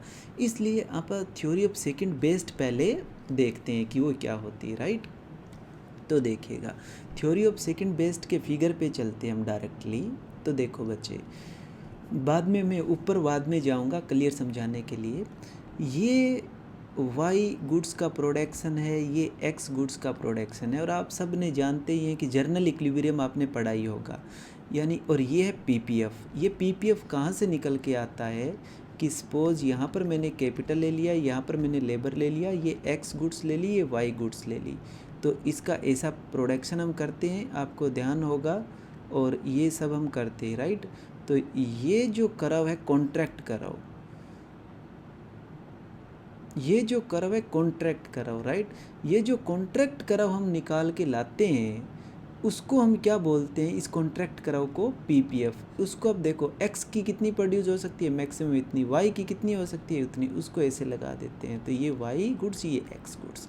तो यानी इस कॉन्ट्रैक्ट कर्व के ऊपर resources are fully utilise. Clear समझ आ गया, रिसोर्सेज आर फुली यूटिलाइज, इसका मीनिंग हो गया यहाँ परेटो ऑप्टिमलिटी है, ठीक है। अब एक बात देखो बच्चे, कि इस पे परेटो ऑप्टिमल है कि अगर आप यहाँ पर प्रोडक्शन करो तो ये सबसे बेस्ट है।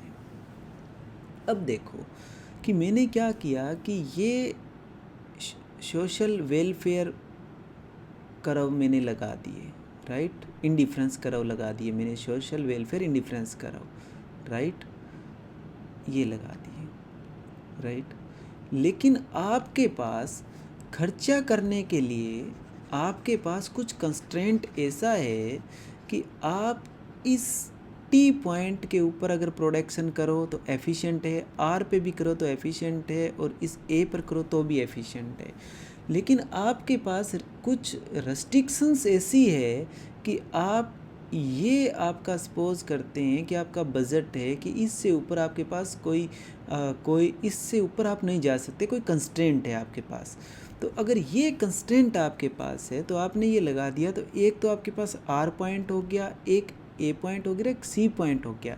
तो इसमें सी पॉइंट जो है वो आपको हायर यूटिलिटी देगा कंपेयर टू ए और कंपेयर टू आर और कंपेयर टू ए के कंपैरिजन में, क्योंकि हायर वेलफेयर इंडिफरेंस कराओ के ऊपर है, इसलिए अगर आप टी चूज़ नहीं कर सकते हो तो आप सी चूज़ कर लो, राइट। ये वाला इसको बोलते हैं सेकंड बेस्ट ऑप्शन। अब हम ऊपर से पढ़ के आते हैं डिटेल में। तो देखो डियर स्टूडेंट, ये जो second best theory of second best है, ये दिया है लेस्पे और लैनकास्टर ने 1956 के अंदर, ठीक है। इसको अगर हमें समझना है तो पहले हम प्रेटो ऑप्टिमलिटी समझते हैं। देखो, प्रेटो ऑप्टिमलिटी एक्सचेंज के अंदर marginal rate of substitution x और वाई का कंज्यूमर ए के बीच में, marginal rate of substitution x और वाई का कंज्यूमर बी के बीच में, तो प्रेटो ऑप्टिमल होता है। Efficiency in allocation marginal rate of technical substitution capital और लेबर के बीच में एक्स गुड्स के लिए, marginal rate of technical substitution capital और लेबर के लिए वाई गुड्स के लिए। और एफिशिएंसी मिक्स देखें तो मिक्स के अंदर एक साइड से तो एमआरटी ले लो यानी पीपीएफ ले लो और दूसरी साइड से एमआरएस ले लो। ये तीन कंडीशन प्रेटो ऑप्टिमलिटी की है, राइट। तो अब अगर हम देखें तो ये हमने पीपीएफ बनाया, तो बच्चे ए यू डब्ल्यू एफ ये तीनों क्या है, पीपीएफ के ऊपर है।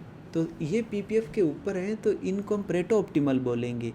लेकिन एस पॉइंट इसके नीचे है यूटिलिटी कर्व में, इसलिए एस पॉइंट हमारा जो है वो इनएफिशिएंट है यानी यूटिलिटी कम देता है। तो allocation u represent the Pareto optimality.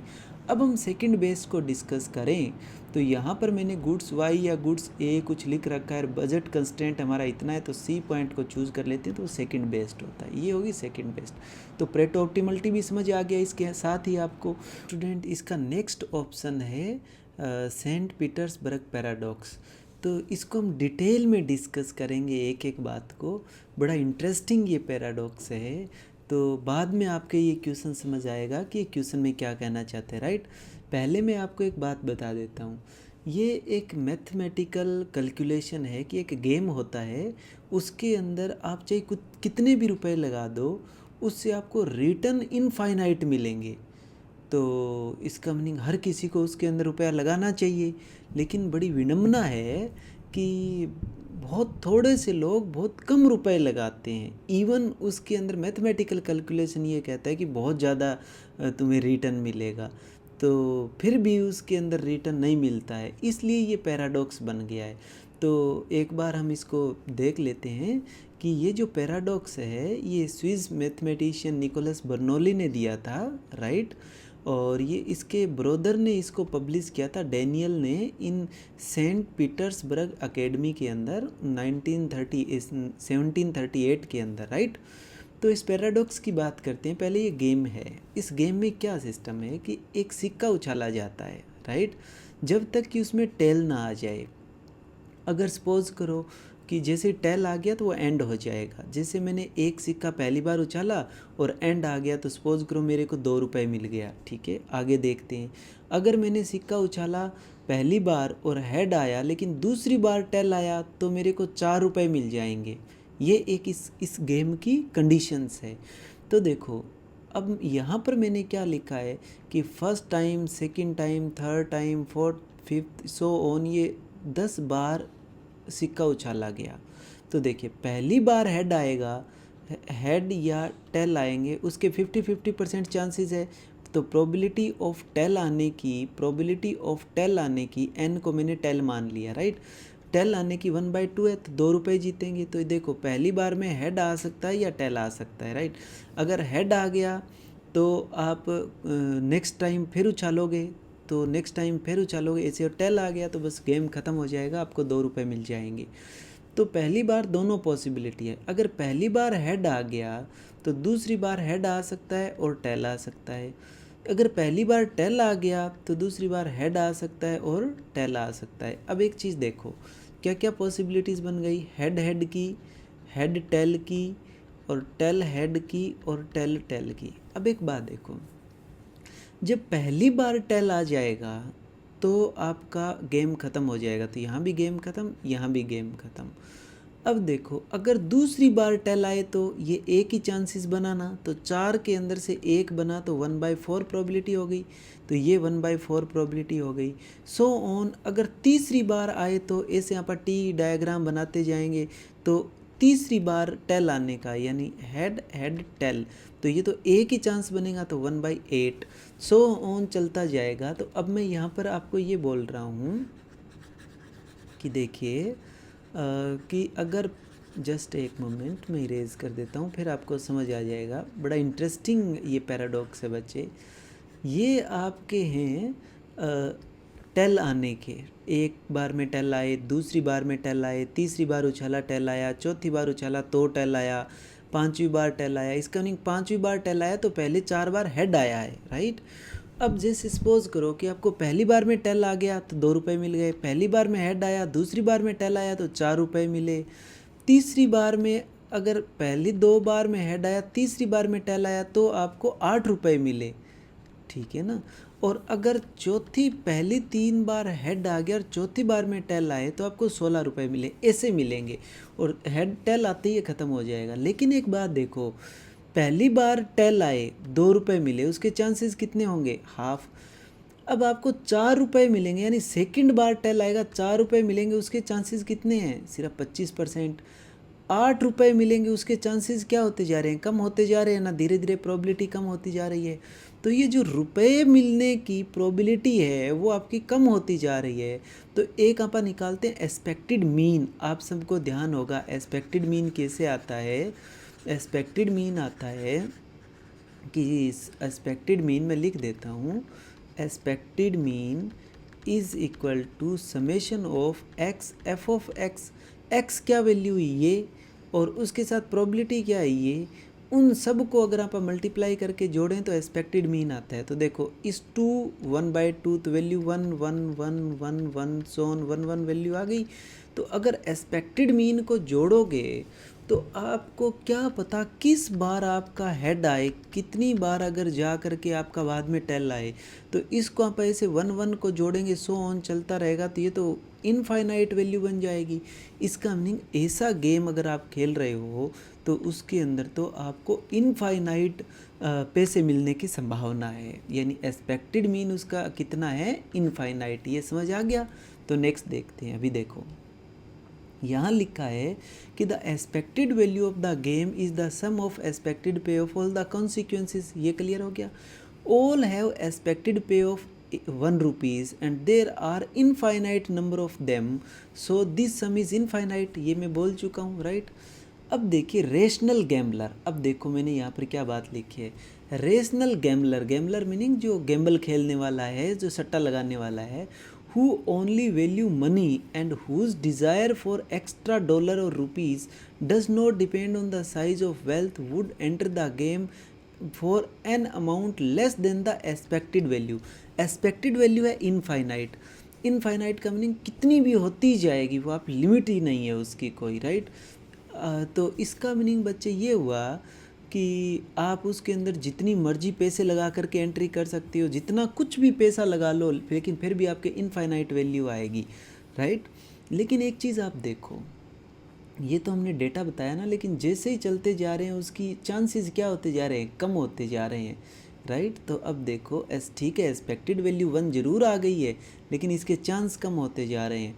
तो अब हम आगे चलते हैं कि expected value is infinite, so rational gambler would know matter how large the finite entry price is. अगर एक्सपेक्टेड वैल्यू आपको इनफाइनाइट नंबर है, इनफाइनाइट रुपए मिलने वाले हैं, एक्सपेक्टेड वैल्यू जैसे आ गया, तो रेशनल आदमी क्या सोचेगा कि भाई कितनी एंट्री फीस हो, कोई टेंशन लेने की ज़रूरत नहीं, एंट्री ले लो। बट रियल लाइफ में इस गेम के अंदर 25 रुपये भी लगाने वाले बहुत थोड़े से लोग होते हैं। ऐसा क्यों? देखते हैं।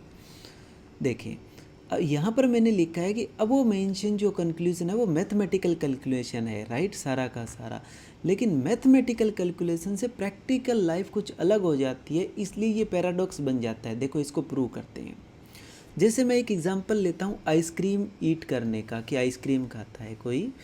तो देखो यहाँ पर मैंने लिखा है कि सपोज़ एक इंसान को वो प्राइज़ जीता, उसकी पहली बार में टेल आ गया और उसको दो जो है वो टेबल स्पून्स प्राइज़ में आइसक्रीम मिल गई, राइट। तो उसके अगर पहली बार में टेल आ गया तो इतनी मिल गई, और दूसरी बार में टेल आया तो इतनी मिलेगी, तीसरी बार में टेल आया तो इतनी मिलेगी, चौथी बार में टेल आया तो इतनी मिलेगी, पांचवी बार में टेल आया तो इतनी मिलेगी। अब मैं उससे यूटिलिटी देखता हूँ। सपोज़ पहली बार में 2 आया तो 2 यूटिलिटी मिली, दूसरी बार में 4 आया तो 4 मिली, 8 आया तो 8 मिली, 16 आया तो 16 मिली, 32 आया तो 32 मिली। अब सपोज करते हैं यूटिलिटी तो आपकी मैक्सिमम पहुंच गई, क्योंकि आपको आइसक्रीम खाते खाते एक लिमिट पे आप पहुंच जाओगे। अब आपके अगर 6th टाइम में जा कर के टेल आया, यानी पहले head head head head head tail अब आया, तो आपको 64 टेबल स्पून्स मिलेंगे आइसक्रीम के। लेकिन अब आपकी यूटिलिटी तो चेंज होगी नहीं, क्योंकि आप सेचुरेशन पॉइंट आ गया। तो अब एक चीज़ देखो, अब सब सेचुरेशन पॉइंट आ गया तो आपकी यूटिलिटी चेंज नहीं हुई, यूटिलिटी चेंज नहीं हुई ना, लेकिन यहाँ प्रोबेबिलिटी तो चेंज हो गई। तो अगर मैं इस यूटिलिटी को मल्टीप्लाई करवाऊँ किससे, इस प्रोबेबिलिटी से, तो एक्सपेक्टेड यूटिलिटी आएगी ना। तो एक्सपेक्टेड यूटिलिटी पहले क्या चलेगी, this this this this this. अब यूटिलिटी होनी क्या हो जाएगी, कम, अब गिरनी कम हो जाएगी। तो एक बात देखो, the sum of last column is not finite. अब इनफाइनाइट नहीं होगा, अब ये 0 को जल्दी टेंड कर जाएगा, बट पोटेंशियली अप्रोचेज टू 6। अगर इस वैल्यू को अगर आप कैलकुलेट करते हैं मैथमेटिकल फॉर्मूले, तो ये वैल्यू 6 हो जाती है। इसका मीनिंग ये हुआ कि कंज्यूमर जो है वो जो गेम खेलता है, उसको एक्सपेक्टेड जो यहाँ पर टेबल लिया है वो तो सिर्फ एक्सपेक्टेड पे ऑफ ले लिया। लेकिन अगर हम उसको एक्सपेक्टेड यूटिलिटी से देखें तो एक्सपेक्टेड वैल्यू जो है वो हमारी 6 ही हो रहेगी। तो हम कोई भी देखो, आपने मेरा यूट्यूब पे वीडियो पढ़ा है कंज्यूमर बिहेवियर अंडर अनसर्टेनिटी, तो उसमें आपने देखा है कि अगर आप कोई भी रिस्क वाला काम लेते हैं तो उस पर एक्सपेक्टेड मीन देखते हैं कि मीन इनकम कितनी आने वाली है, तो उसी तरह मीन इसके अंदर देखेंगे तो वो 6 को अप्रोच करेगा। इसलिए कोई भी पैसा लगाएगा उसके अंदर तो 6 से कम लगाएगा, राइट। तो अब देखो, that is why even mathematical calculation suggest infinite game but the player think in the utility. Player किस में सोचेगा, in utility, so the gain is not infinite and that is why even very few would like to pay not more than 25 to enter into the game. अब इस question को पढ़ते हैं। एक 8 से 7 नंबर क्वेश्चन में एक ऐसा सिचुएशन जिसके अंदर people are unwilling to make bet, यानी उसमें भाग लेना नहीं चाहते हैं उसमें गेम्बल, इंस्पाइट किसके बावजूद भी हायर विनिंग प्रोस्पेक्ट। मैथमेटिक्स कहता है कि तुम जीतोगे बहुत कुछ, when they bet more money, अगर ज़्यादा रुपए लगाओगे तो और ज़्यादा जीतोगे। तो ऐसा पैराडॉक्स कौन सा हुआ, सेंट पीटर्सबर्ग, यानी ये वो मैथमेटिकली है सिर्फ, राइट। क्लियर हो गया ना ये। अब नेक्स्ट क्वेश्चन पे चलते हैं।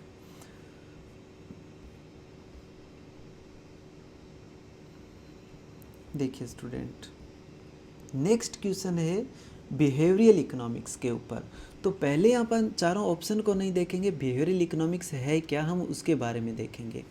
देखो स्टूडेंट, आप जर्नली पढ़ते हो कि इकोनॉमिक्स जो है वो ह्यूमन के बिहेवियर को स्टडी करवाती है, राइट, ह्यूमन के बिहेवियर को। लेकिन अगर सिर्फ ये बोलना कि इकोनॉमिक्स ही ह्यूमन के बिहेवियर को स्टडी करवाती है, ये बात ठीक नहीं है। क्यों? क्योंकि साइकोलॉजी भी ह्यूमन के बिहेवियर को स्टडी करवाती है। जैसे तुमने पाओलो का स्टडी पढ़ा होगा कि वो घंटी बजाता है कुत्ते को, पहले वो खाना डालता है सीधा, फिर वो कुत्ते को घंटी बजा के डालता है, तो थोड़े दिन बाद घंटी बजती है तो कुत्ते के मुंह में लार आ जाती है। इसका मीनिंग साइकोलॉजी भी ह्यूमन के बिहेवियर को स्टडी करवाता है, सिर्फ इकोनॉमिक्स नहीं करवाता है। तो क्या हुआ कि यहाँ से ध्यान से देखें तो यहाँ पर मैंने लिखा है economics is a study of human behaviour but it is not only field that can make that claim. ये सिर्फ इकोनॉमिक्स ही नहीं कह सकती है कि हम ह्यूमन बिहेवियर के कराते हैं, बट साइकोलॉजी भी इसके ऊपर वर्क करती है, ह्यूमन बिहेवियर के ऊपर, राइट। तो पहले क्या है था कि ये दोनों फील्ड, इकोनॉमिक्स और साइकोलॉजी, दोनों फील्ड जो थे वो इंडिपेंडेंट काम करते थे, राइट, डिफरेंट क्वेश्चन को। बट रिसेंटली अभी क्या है कि एक बिहेवियरल इकोनॉमिक्स राइज हुआ है जिसके अंदर साइकोलॉजी को भी इंक्लूड किया गया है।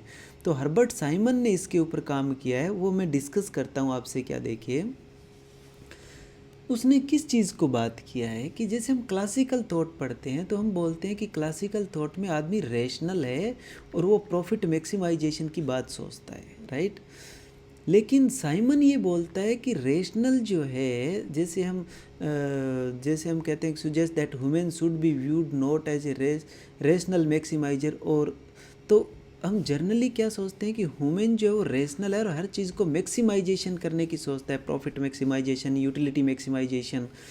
लेकिन साइमन ने ये कहा है कि ह्यूमन को रेशनल मैक्सिमाइजर नहीं देखना चाहिए, हमें हमें ये देखना चाहिए कि ह्यूमन जो है वो सेटिस्फायर है, कि वो बस संतुष्ट होना चाहता है, वो मैक्सिमम होने से संतुष्ट हो ऐसा ज़रूरी नहीं है।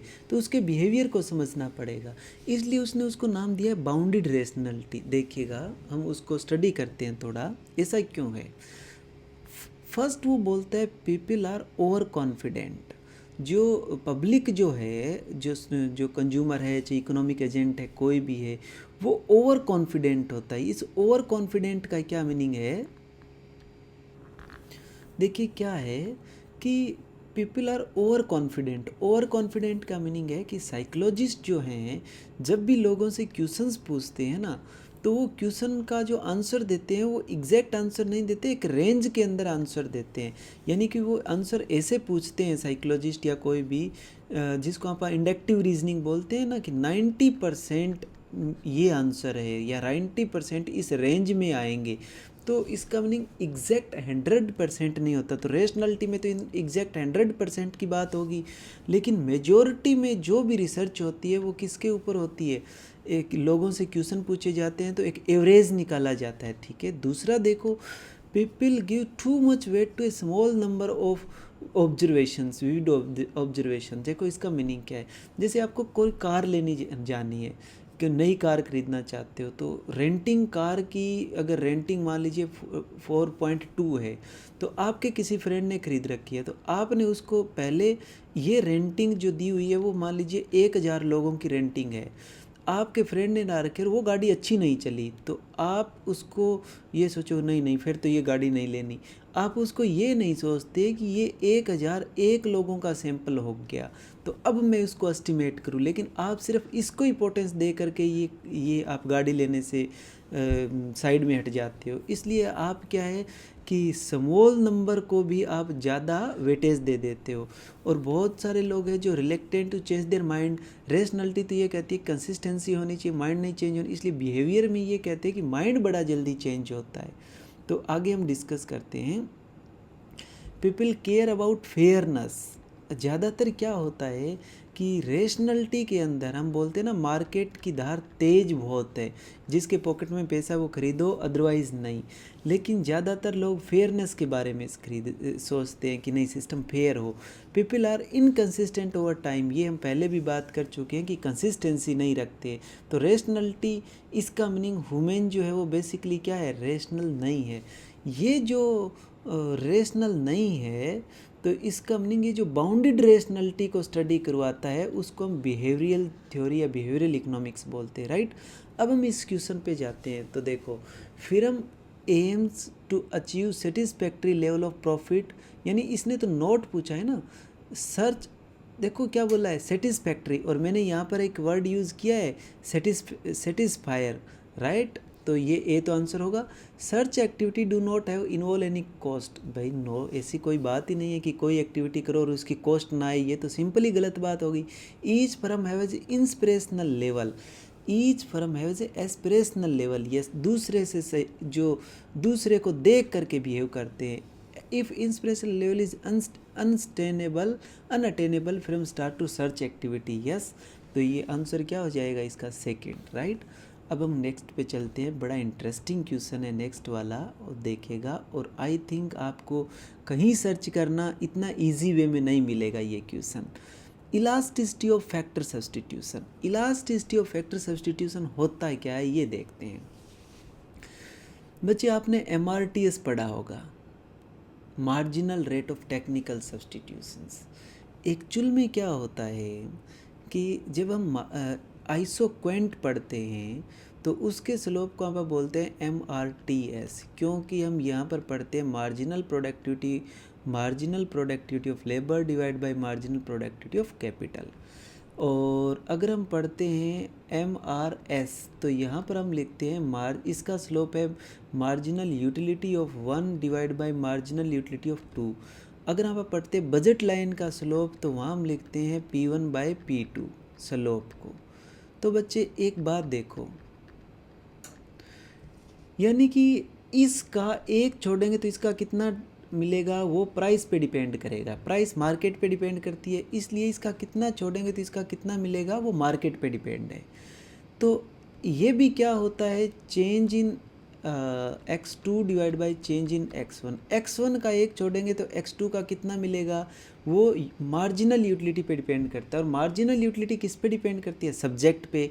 इसलिए बजट, इसलिए जो इनडिफरेंस करा हुआ है उस पे हम बोलते हैं कि किसकी इच्छा चलती है, कंज्यूमर की। क्यों? क्योंकि मार्जिनल यूटिलिटी किस पे क्या होती है, सब्जेक्टिव होती है। और यहाँ पर क्या होता है कि एक लेबर का छोड़ेंगे तो कैपिटल का कितना मिलेगा, वो इतना। दोनों की प्रोडक्टिविटी पे डिपेंड करेगा मार्जिनल, और मार्जिनल प्रोडक्टिविटी किस पे डिपेंड करती है, टेक्नोलॉजी पे। इसलिए हम उसका नाम देते हैं marginal rate of technical substitution, right. एक बात तो ये क्लियर हो गई। अब देखिएगा, अगर हम इसको डिटेल में चलते हैं कि MRTS का यूज़ हो करके हम इलास्टिसिटी ऑफ फैक्टर सब्सटीट्यूशन कैसे निकालते हैं और उसका मीनिंग क्या होता है। देखो, मैंने आपको MRTS की बात किया कि मैंने ये कहा marginal rate of technical substitution ये बताता है कि एक्चुअल में प्रोडक्टिविटी की बात होती है ना वहाँ पर, MP of L MP of K, right. ये MRTS है। तो अगर हमारा कोई टेक्नोलॉजी बदलेगी, ध्यान से सुनना, कोई टेक्नोलॉजी बदलेगी तो इसमें चेंज आएगा ना। और इसमें चेंज आएगा तो इन दोनों में कोई भी टेक्नोलॉजी बदलेगी तो इनकी प्रोडक्टिविटी में चेंज आएगा। और इनकी प्रोडक्टिविटी की में चेंज आने की वजह से हम कैपिटल और लेबर को किस तरह से चेंज करेंगे, उसका नाम है इलास्टिसिटी ऑफ फैक्टर सब्सटीट्यूशन। ये बात समझ आ गई। अब इस बात को दोबारा देखो, मैंने ये कहा कि अगर इसमें बदलाव आए, इसमें क्या, प्रोडक्टिविटी में, तो प्रोडक्टिविटी में बदलाव आएगा तो कैपिटल और लेबर को कैसे सब्सटीट्यूट करेंगे, उसका नाम है elasticity of factor substitution. Elasticity का मीनिंग होता है बदलाव, किस में, फैक्टर सब्सटीट्यूशन में, राइट। तो अब देखो बच्चे, यहाँ पर हमने बात किया कि इसमें चेंज आए, किसमें, मार्जिनल प्रोडक्टिविटी ऑफ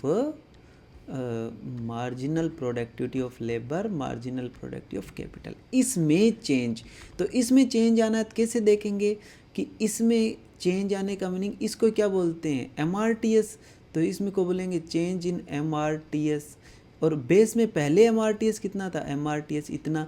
तो अगर अपने को कोई चीज़ में चेंज देखना है, जैसे ये 100 रुपये अब 110 हो गए, तो चेंज कैसे देखेंगे बताओ, कि ऊपर वाले में चेंज यानी D10 डिवाइड बाय 100। तो ऐसे ही पता लगता है ना कि 10% चेंज हुआ। तो इसी तरह से हमें ये पता लगा कि MRTS कितना चेंज हुआ। अब हमें उसके ऊपर देखना है कि कैपिटल लेबर रेशियो में कितना चेंज हुआ। तो पहले क्या लिख लेंगे, कैपिटल लेबर, और बेस में ओरिजिनल कैपिटल लेबर कितना था, तो ये क्या आ गया, कैपिटल लेबर में चेंज आ गया। तो ये इसका फॉर्मूला हो गया इलास्टिसिटी ऑफ फैक्टर सब्सटीट्यूशन। अब हम इसको आइसोक्वेंट से करते हैं तो आपको बिल्कुल क्लियरिटी नज़र आ जाएगी, और आपको इसमें इतने डेप्थ के क्वेश्चन मिलेंगे जो मैं मॉक टेस्ट में भी डालने जा रहा हूँ, और वो आपको समझने से बड़ा इजी हो जाएगा। देखिएगा, ये हमने एक आइसोक्वेंट ले रखा है, राइट। ये कोई आइसोक्वेंट है, ये वाला, राइट। और पहले जो है वो मैं यहाँ पर इतना कैपिटल, इतना लेबर लगा करके, और ये मेरे पास कोई आइसो कोस्ट लाइन थी जो मैं यहाँ पर प्रोडक्शन कर रहा था।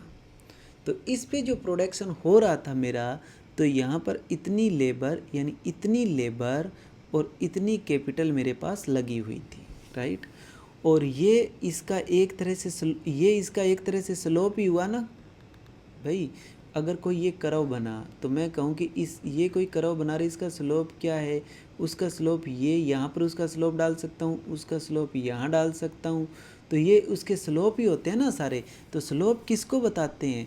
स्लोप बताते हैं चेंज इन के divide by change in L. तो ये इसी तरह से बताएंगे। तो अब एक बात देखो, ये लाइन है वो एक तरह की आइसोक्वेंट की स्लोप ही हुआ, स्लोप हुआ। तो आइसोक्वेंट का स्लोप क्या होता है? आइसोक्वेंट का स्लोप होता है MRTS। ये बात ठीक है। अब मैं MRTS के आ गया यहाँ पर, और मैंने यहाँ पर एक टेंजेंट डाल दिया, तो ये स्लोप एक नया हो गया। तो स्लोप में बदलाव कितना आया? यानी स्लोप होता है MRTS, और अब एक नया MRTS आ गया। तो MRTS में बदलाव कितना आया?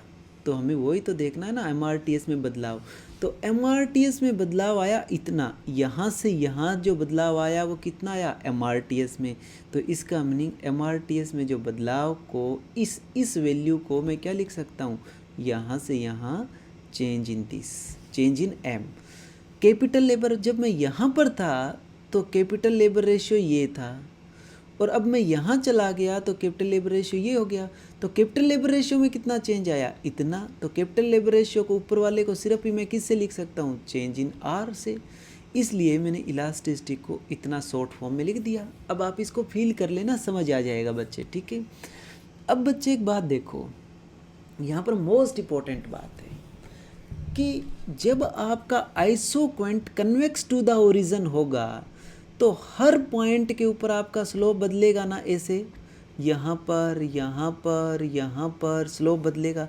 स्लोप बदलेगा तो ये वैल्यू MRTS बदलेगी, और ये बदलेगी तो ऊपर वाली भी बदलेगी। इसका मीनिंग इलास्टिसिटी ऑफ सब्स्टिट्यूशन आएगा। इलास्टिसिटी ऑफ सब्स्टिट्यूशन आएगा, इसका मीनिंग हुआ कि टेक्नोलॉजी बदलेगी, प्रोडक्टिविटी बदलेगी, और कैपिटल लेबर में सब्स्टिट्यूट होता रहेगा, राइट। तो ये तो बात क्लियर हो गई।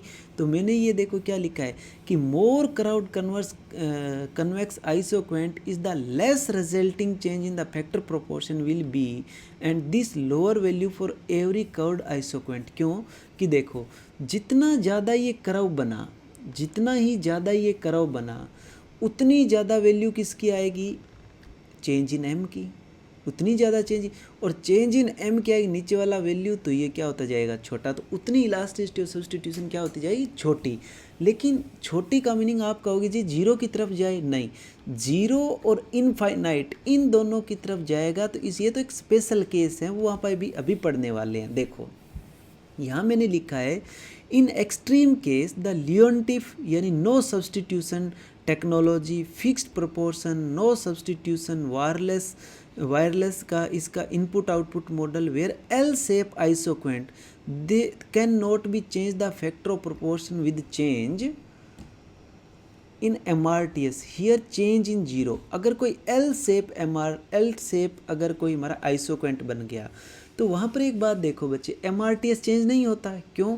MRTS कैसे चेंज होगा कि यहाँ पर मैंने कोई एक स्लोप डाला, यहाँ पर स्लोप डाला और यहाँ पर स्लोप डाला, वो तो बिल्कुल ही अलग अलग होंगे। तो MRTS चेंज नहीं हुआ। MRTS चेंज नहीं हुआ तो एक बात ये देखो कि अब आपको ये बात ना यहाँ से समझ आएगी। देखो हमने ये बनाया, जस्ट एक moment, this is equal to change in M change in R, right. अगर कोई L शेप का है, L शेप का कोई आइसोक्वेंट है, राइट, तो यहाँ पर तुम बना रहे हो तो ही कोई न कोई प्रोडक्शन आएगा।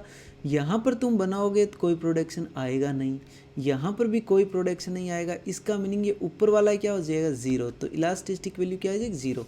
ये बात अभी आपको समझ नहीं आएगी, लेकिन अभी नेक्स्ट वाला जब मैं करवाऊँगा तो समझ आ जाएगी। देखो मैं पहले केस ले लेता हूँ कि कोई परफेक्ट सब्स्टिट्यूट फैक्टर ले लिए, यानी लेबर और कैपिटल को क्या ले लिया? Perfect substitute. तो परफेक्ट सब्स्टिट्यूट ले लिया तो यहाँ पर मैं स्लोप डालूँगा MRTS वही, और यहाँ पर भी MRTS वही। तो MRTS में कोई चेंज नहीं, क्योंकि भाई MRTS क्या होता है? देखो स्लोप एक MRTS, दूसरा MRTS, और MRTS क्या होता था? टेक्नोलॉजी में चेंज, उसकी वजह से किस में चेंज? प्रोडक्टिविटी में चेंज। तो यहाँ तो कोई MRTS में चेंज नहीं होगा, क्योंकि दोनों क्या आएंगे? पैरेलल। कोई स्लोप डालूंगा तो MRTS में चेंज क्या हो गया? ज़ीरो। इसलिए इलास्टिसिटी और सब्स्टिट्यूशन क्या आ गई? इनफाइनाइट। तो इसका मीनिंग क्या हुआ बच्चे इनफाइनाइट आने का? इसका मीनिंग हुआ कि इसके केस के ऊपर कोई टेक्नोलॉजी चेंज नहीं हो सकती, और इस केस में भी कोई टेक्नोलॉजी चेंज नहीं हो सकती। इसलिए ये जो अपना वेल बिहेव्ड आइसोक्वेंट होता है, इसके ऊपर आपको large number of technology options मिलते हैं कि आप डिफरेंट कैपिटल लेबर को एक लिमिट तक सब्सटीट्यूट कर सकते हो। तो यहाँ पर मैंने एक पॉइंट लिखा है, देखो corollary में, the smooth curvature of isoquant over the previous section imply that we have infinite number of technology available and that the producer would substitute continuously among them, right? तो ये आपको बात क्लियर हो गई होगी। इसको पढ़ो, अब आपको उसके फॉर्मूले से ही इसका आंसर भी पता लग जाएगा, राइट? तो नेक्स्ट क्वेश्चन देखते हैं 10 नंबर। 10 नंबर में क्या है बच्चे, देखो कि ये कहता है कि आपको 4 ऑप्शन दिए हैं, technical economy, labour economy, economy of concentration और मैनेजरियल इकोनॉमी। इसके अंदर आप बताओ इंटरनल इकोनॉमी क्या है। तो बच्चे इस क्वेश्चन को आप डिटेल में स्टडी कर लेते हैं तो आपको कभी भी ये क्वेश्चन, अगर वो और भी क्वेश्चन इसके अंदर से पूछेगा तो आपको प्रॉब्लम नहीं आएगी। देखो वो क्वेश्चन क्या है, पहले तो देखते हैं कि इकोनॉमी ऑफ स्केल बोलते किसको हैं। इकोनॉमी ऑफ स्केल का मीनिंग होता है जब भी आप प्रोडक्शन को बढ़ाते हो तो कॉस्ट आपकी डाउन चली जाती है। तो देखो प्रोडक्शन कॉस्ट डाउन हो जाती है कब, increasing the volume of output, उसको क्या बोलते हो, इकोनॉमी ऑफ स्केल। यानी प्रोडक्शन के बढ़ाने से कॉस्ट डाउन चली जाएगी। तो मार्शल ने 2 तरह की इकोनॉमी बताई है, एक इंटरनल इकोनॉमी, एक एक्सटर्नल इकोनॉमी। इंटरनल इकोनॉमी क्या होती है कि जो फर्म के अंदर एफिशिएंसी आने की वजह से कॉस्ट डाउन जाए और प्रोडक्शन ज़्यादा हो जाए, उसको बोला है। तो internal economy are those which are open to a single factory और या single individual independently action of the firm. There are 2 type of the internal economy of scale. 2 तरह की होती है इंटरनल, एक तो होती है रियल, एक होती है pecuniary economy, economy of scale, sorry. पहले रियल देखते हैं कौन सी होती है। तो रियल इकोनॉमी वो होती है कि आप सेम ही प्रोडक्ट एक इंडस्ट्री के अंदर, सेम ही आउटपुट कम इनपुट में, कम रॉ मटेरियल में, आप कम लेबर में और कम कैपिटल में जनरेट कर सको, राइट? वो कैसे कैसे हो सकता है कि अगर आपने बड़ा स्केल कर लिया तो टेक्नोलॉजी इंप्रूव हो गई तो उसकी वजह से कर सकते हो, तो उसको आप टेक्निकल इकोनॉमी बोलते हैं। रियल इकोनॉमी का पार्ट है टेक्निकल इकोनॉमी। दूसरा मार्केटिंग, अगर आपकी फर्म बड़ी हो गई है तो मार्केटिंग कॉस्ट कम आएगी क्योंकि फर्म जो लार्ज नंबर पे एडवर्टाइज करेगी तो पर यूनिट प्रोडक्शन कॉस्ट कम हो जाएगी। तीसरा लेबर को, वो मान लीजिए जो जब कोई फर्म लार्ज हो जाती है तो वो हाई वेज देती है, इसलिए स्किल्ड लेबर उनके पास आती है। स्किल्ड लेबर आती है तो उसका फ़ायदा उनको मिलता है। तो ये लेबर की इकोनॉमी हो गई, इंटरनल है। मैनेजरियल सिस्टम, जब कोई फर्म बड़ी हो जाती है तो उसका मैनेजमेंट का सिस्टम हो जाता है अच्छा, उसको बेनिफिट मिलता है। इकोनॉमी ऑफ ट्रांसपोर्टेशन और स्टोरेज, जब कोई फर्म बड़ी हो जाती है तो उसकी वजह से उसका खुद का ट्रांसपोर्ट और स्टोरेज हो जाता है तो उसका भी फ़ायदा मिलता है। तो ये 5 तरह की कौन सी इकोनॉमी हो गई, रियल इकोनॉमी। और ये रियल इकोनॉमी हो गई, ये किसका पार्ट है रियल इकोनॉमी, इंटरनल इकोनॉमी का, राइट? अब हम पढ़ लेते हैं प्रिक्योनरी इकोनॉमी कौन सी होती है। वो सिंपल देखिएगा, paying less price for the factor. वो तो था इनपुट को कम यूज़ करना, यहाँ पर लेस प्राइस देना।